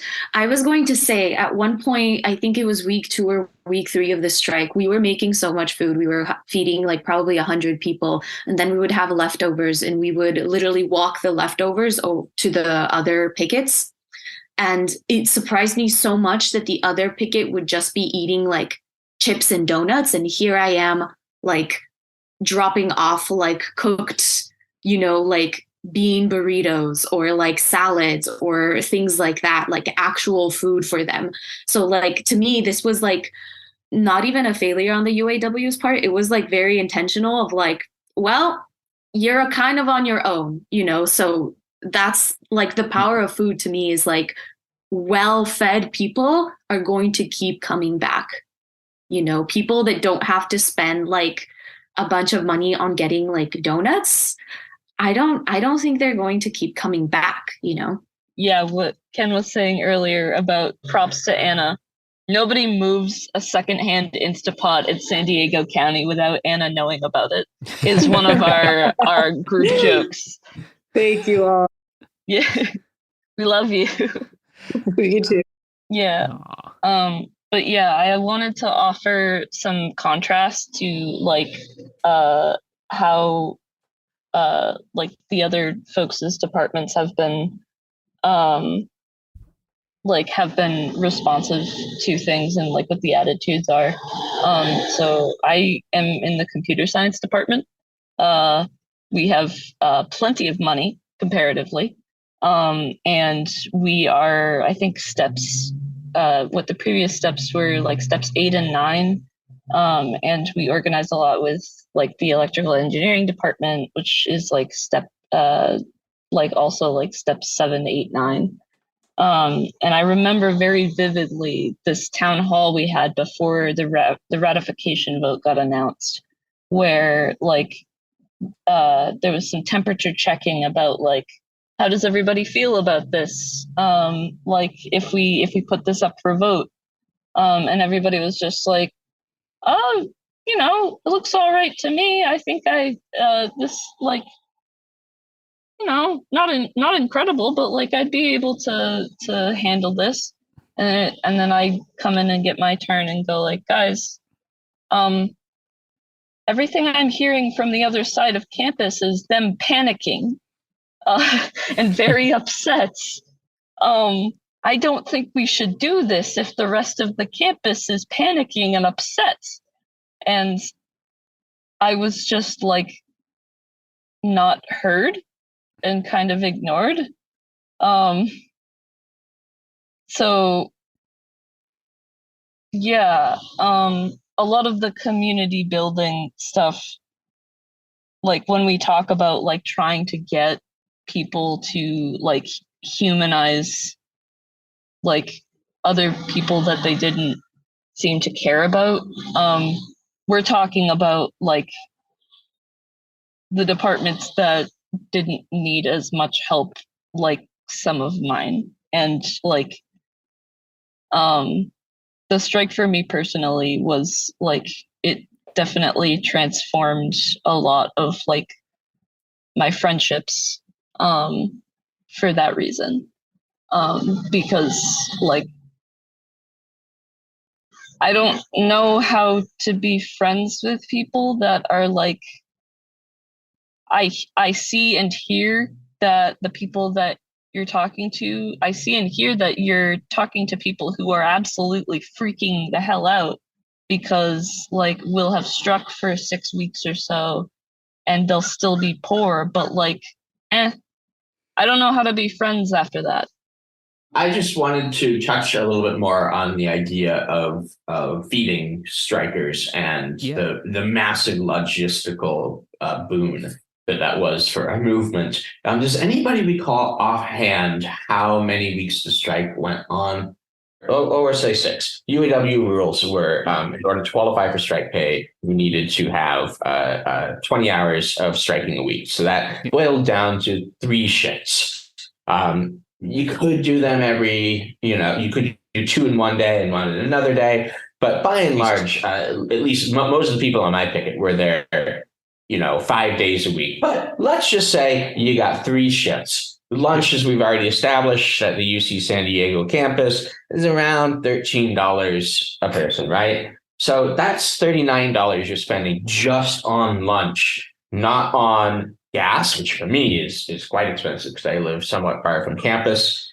So 39 times 6 is $234. And when we struck for these high wages, that was worth it. We put in our effort and our sweat. But at the end of the day, those of us in the arts and humanities and the ASCs are seeing this year a $200 raise per month. So just in our lunch, that would have obviated the raises that we got during the strike. So I think, this shows really the necessity for mutual aid in workers' movements like this, because, we nobody else is going to feed us. We have to feed ourselves. Yeah, I think that's really, it's good to put numbers on it like that. 'Cause, it's a serious expense and it's not getting any cheaper. Another way that I see this is it's not just for workers. Like the way that I see what Dollar Lunch Club is doing by saying, hey, we will provide either free or very cheap $1, for lunch on these days of the week, basically every week. Whoever wants to come can come. Whoever wants to help can help. Go for it. That to me is basically like a soup kitchen. Like it is the way that I see it is it's like a communist anarchist type project of making I'm not sure if I can say it's building power, but I feel that it's not just building community, but like allowing people to worry less about expenses, which means that they can put their energy into a lot of other things. Like the way that I would want Dollar Lunch Club to continue to evolve is that we would be able to offer lunch for, people who can't afford the like $12 campus lunches every day of the week, all week. Like imagining the difference of, okay, there's 10 weeks in a quarter, 5 days in a week. So like 50 days that like you might be buying lunch at least half of those days. The difference of $1 lunch versus like $10 lunch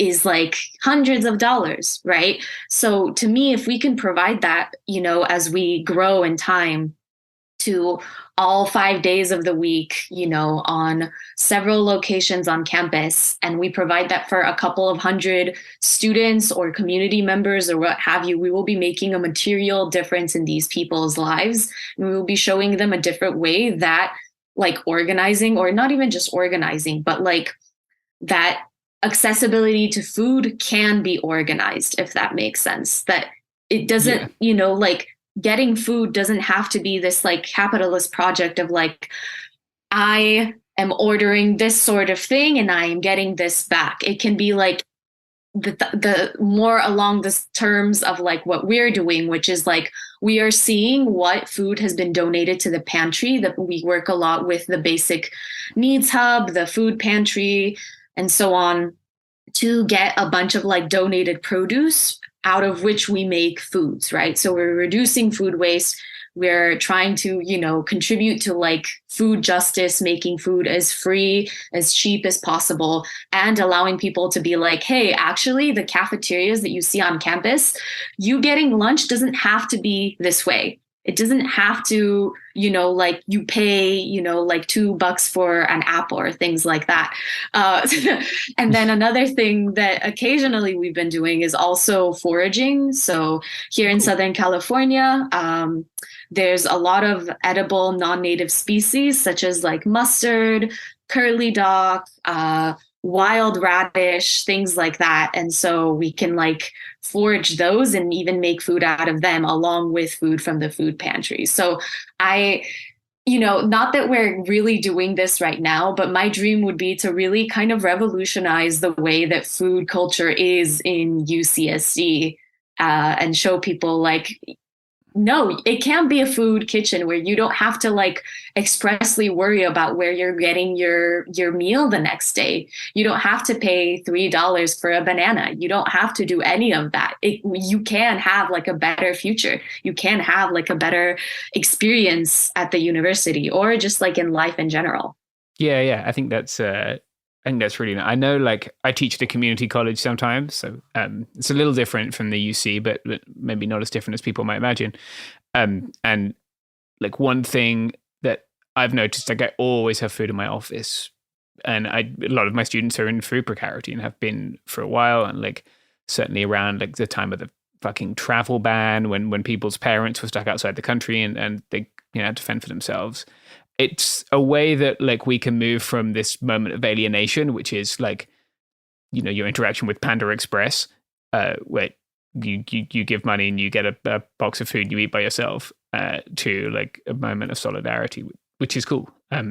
Yeah, it's great that you're foraging too. I want to do a foraging episode one day, so I'll have to have you back for that. I want to like finish up maybe by just talking about some logistical stuff. Anarchists have been feeding people, communists or leftists or whatever, like for quite a long time, right? Like some of my best food memories are like eating beans with people at, like Food Not Bombs things at the, I do a lot of work with refugees. So like Food Not Bombs things in 2018 with the migrant caravan, or people making pancakes at the G8 protest in the early 2000s. Like some of my best memories, not of just food, but like of forming community around food. So like when you're doing this stuff, like is there any, someone hears this, they're like, hell yeah, I want to do that on my campus, at my workplace, in my town, whatever. Like logistically, it sounds like you guys have a corner on the Instapot market, but like aside from that, like are you cooking vegan food so it's more accessible for more people? What kind of stuff like that would you advise for people? I can jump in on this. Yep. Cooking to scale is an entirely different beast than cooking for yourself at home. And you've already identified beans as being really legumes and grains bought in bulk. Shouldn't come as a surprise to anybody who's thought about it for a hot second that when you buy in bulk, it's far cheaper. But it also comes with downsides. Like when you're soaking beans, you often, have to soak those beans a long time ahead of time. And what we have been doing, which I think my comrades have touched on, is sourcing from a great variety of local food banks and farms and donations, both during the strike and afterwards. One thing that I would say we struggled with in the initial phases of Dollar Lunch Club, when we were still actively striking, was that, with the absolute best of goodwill in the world, everybody wanted to donate foodstuffs. And that meant that our meal planning was significantly harder, because, we have half a can of tomato paste and we have 25 cans of pinto beans and, 10 bulbs of fennel and 3 crackers. Like definitely we found that it was easier to solicit both cash financially, setting up a what's it called, a Venmo, and also, for people who can't give money, we put them to work.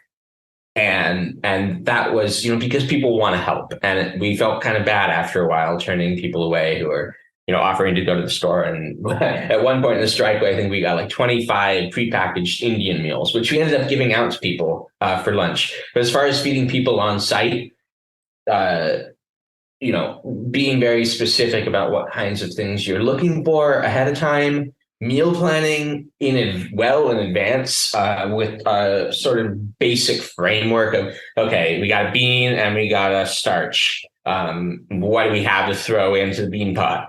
The last thing I'll say is, as Anna has rightly been championed for,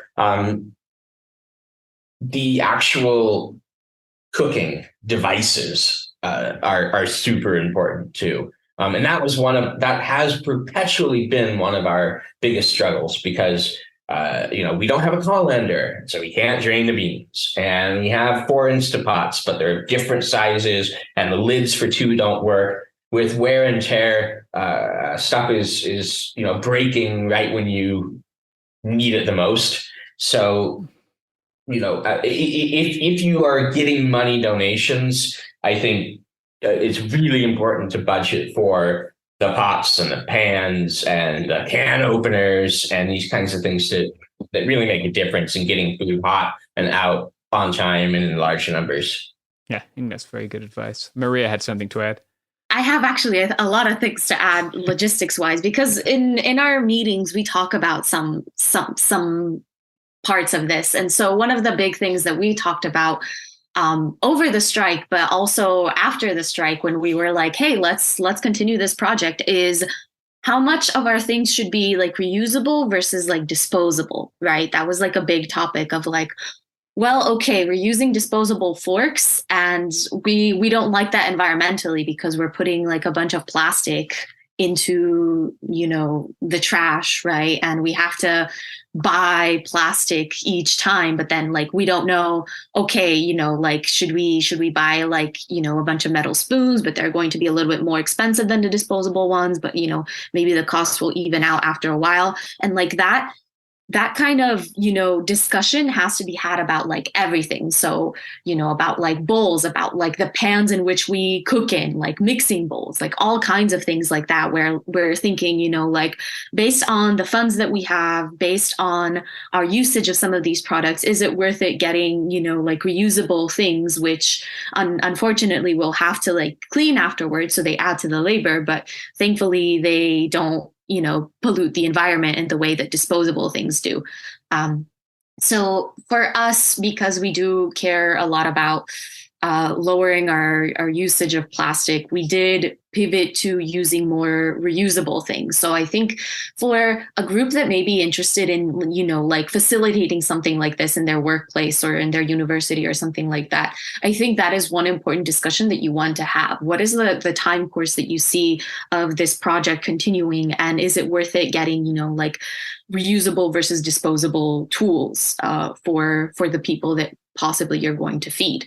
Another thing that is related to this is when you're first starting to cook, really, you're trying to borrow things from other people. So a lot of the things that during the strike, we had just borrowed people's Instapots. Like people brought in their Instapots, they labeled them like, oh, this is, Dana's Instapot.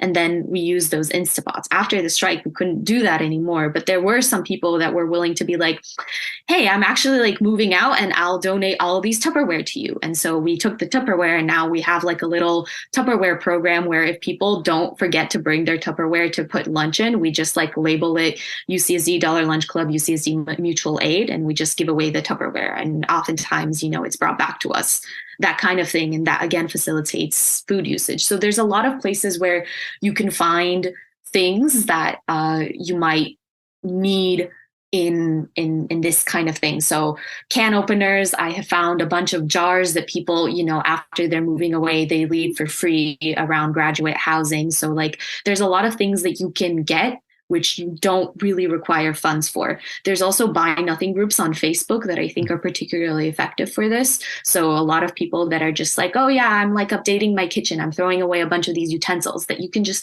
get for free. So that's been really helpful for us as well. Anna is someone who does a lot of sourcing as well. So we tend to shop from Goodwill and other thrift stores to make sure that, our buying and consumption of some of these tools is as ethical, if you can call it that, as possible. And then a third thing that I would like to add for anyone who wants to, start a project like this is I think you have to make it be fun for you, the person that's cooking and cleaning and organizing, apart from making it fun for everyone else who gets, like free food, cheap food, tasty food, right? So something that I really like about Dollar Lunch Club is that we've been really allowing our members to like run wild with the ideas that they have, right? So for example,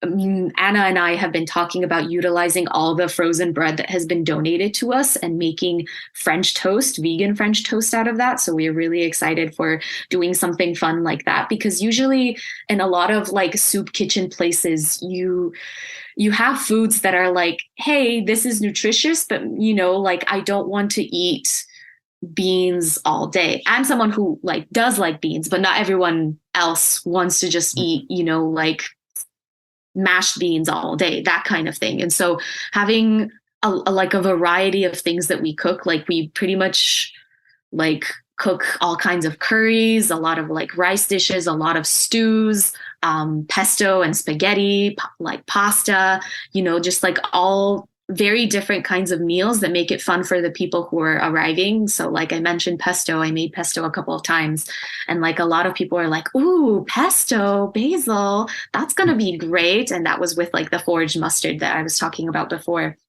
And like when you have that kind of variety and when you have like interesting, fun foods, when you can like make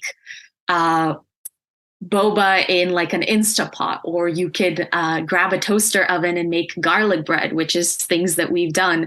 You make it a lot more fun for the people that are cooking as well. And it just becomes like a community building thing, not just for the people eating, but for the people doing that labor. So that's what I would advise people. Like, yes, you are under very tight budgetary constraints. We try to like, for some meals, like because there's so much donations, sometimes they're $0. Sometimes we have to buy things and we try to have it be less than $20 so we can like feed 30 to 40 people, and you can like have that, money that's donated for like $1, have that be for like next time, that kind of thing.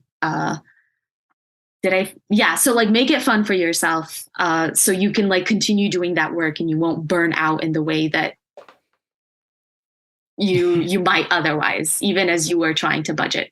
Yeah, I just wanted to say, like in terms of roles, so we always have like somebody who like knows how to like pull a recipe together more. We always have to have somebody who like does dishwashing, and like each of these roles can have like 1 or 2 or 3 people in it. And then there's always like people who just like do the like labor of prep. Like, yeah, that could be all the same person, or it can be multiple for each.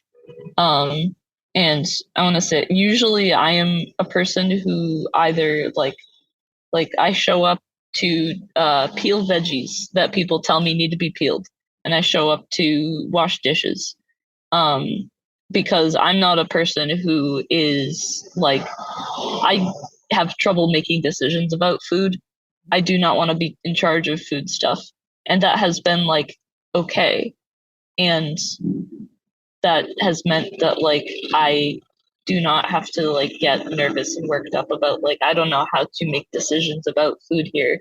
I can just show up and peel carrots, and it's like kind of helped me like maybe get a little bit of a better feel for like cooking stuff. So that way when I am like just cooking for myself, I do just think of like, okay, if I was if I was in, you know, like dollar lunch prep mode, I know I have rice and I know I have beans, and so I'm set. And a lot of times, just like taking away the dirty dish bin and sort of like leaving out maybe like a few washed bowls by the sink along with a sponge and a bit of soap. People get the cue and they'll wash their own dishes. Nice. It's yeah. I think that's great. Actually, having space for like different skill sets and different preferences within your organizing is always key. Okay, guys. Where can people find, like, if they want to, I don't know, ask you for bean recipes or follow along, see pictures, whatever? Is there like a Dollar Lunch Club social media they can find, or do you have individual ones you want to share? So I think Alex can talk about the website. Oh, wow, you have a website. Yes, I made us a website. So we are most active on Instagram. Ken put our handle in the chat. It is $_lunch_club on Instagram. And yeah, the website is $_ Lunch Club UCSD, separated by dashes, and then .github.io, because you can get free domain names if it's your GitHub username. Hot tip of the day. Oh, cool. Yeah, primarily on Instagram. Nice. Yeah, that's great. All right. Well, thank you very much for your time, guys. I really appreciate it. And I hope more people do the same, because as you said, I think this is a really important way to organize. Thank you so much. We really appreciate it. Hey, we'll be back Monday with more episodes every week from now until the heat death of the universe. It Could Happen Here is a production of Cool Zone Media. For more podcasts from Cool Zone Media, visit our website, coolzonemedia.com, or check us out on the iHeartRadio app, Apple Podcasts, or wherever you listen to podcasts. You can find sources for It Could Happen Here updated monthly at coolzonemedia.com/sources. Thanks for listening. Life gets messy. Spills, stains, pet accidents, and kid chaos. But with Anabei, cleaning up is easy. Our sofas are fully machine washable, inside and out, so you never have to stress about messes again. Made with liquid and stain-resistant fabrics, that means fewer stains and more peace of mind. Designed for real life, our sofas feature changeable fabric covers, allowing you to refresh your style anytime. Need flexibility? Our modular design lets you rearrange your sofa effortlessly. Perfect for cozy apartments or spacious homes. Plus, they're earth-friendly and built to last. That's why over 200,000 happy customers have made the switch. Upgrade your space today. Sofas start at just $699. Visit washablesofas.com now and bring home a sofa made for life. That's washablesofas.com. Offers are subject to change and certain restrictions may apply. Pro drivers live for race day, but for small business owners, every day is race day. That's why going pro with Lenovo Pro matters. One-on-one advice, IT solutions, and customized hardware powered by Intel Core Ultra processors keep your business on the right track. Business goes pro with Lenovo Pro. Sign up for free at lenovo.com/pro. Lenovo. There's a difference between liking a house and actually getting it. Redfin is built to make up that difference and close the gap between finding and owning the home for you. Redfin agents close twice as many deals as other agents. So when you find a home you love, you're not a step behind when it comes to making an offer. That means less watching great homes disappear and more focus on the one you'll call home. Redfin helps turn saved listings into real addresses. Get started at redfin.com. Own the dream. This is an iHeart podcast. Guaranteed Human.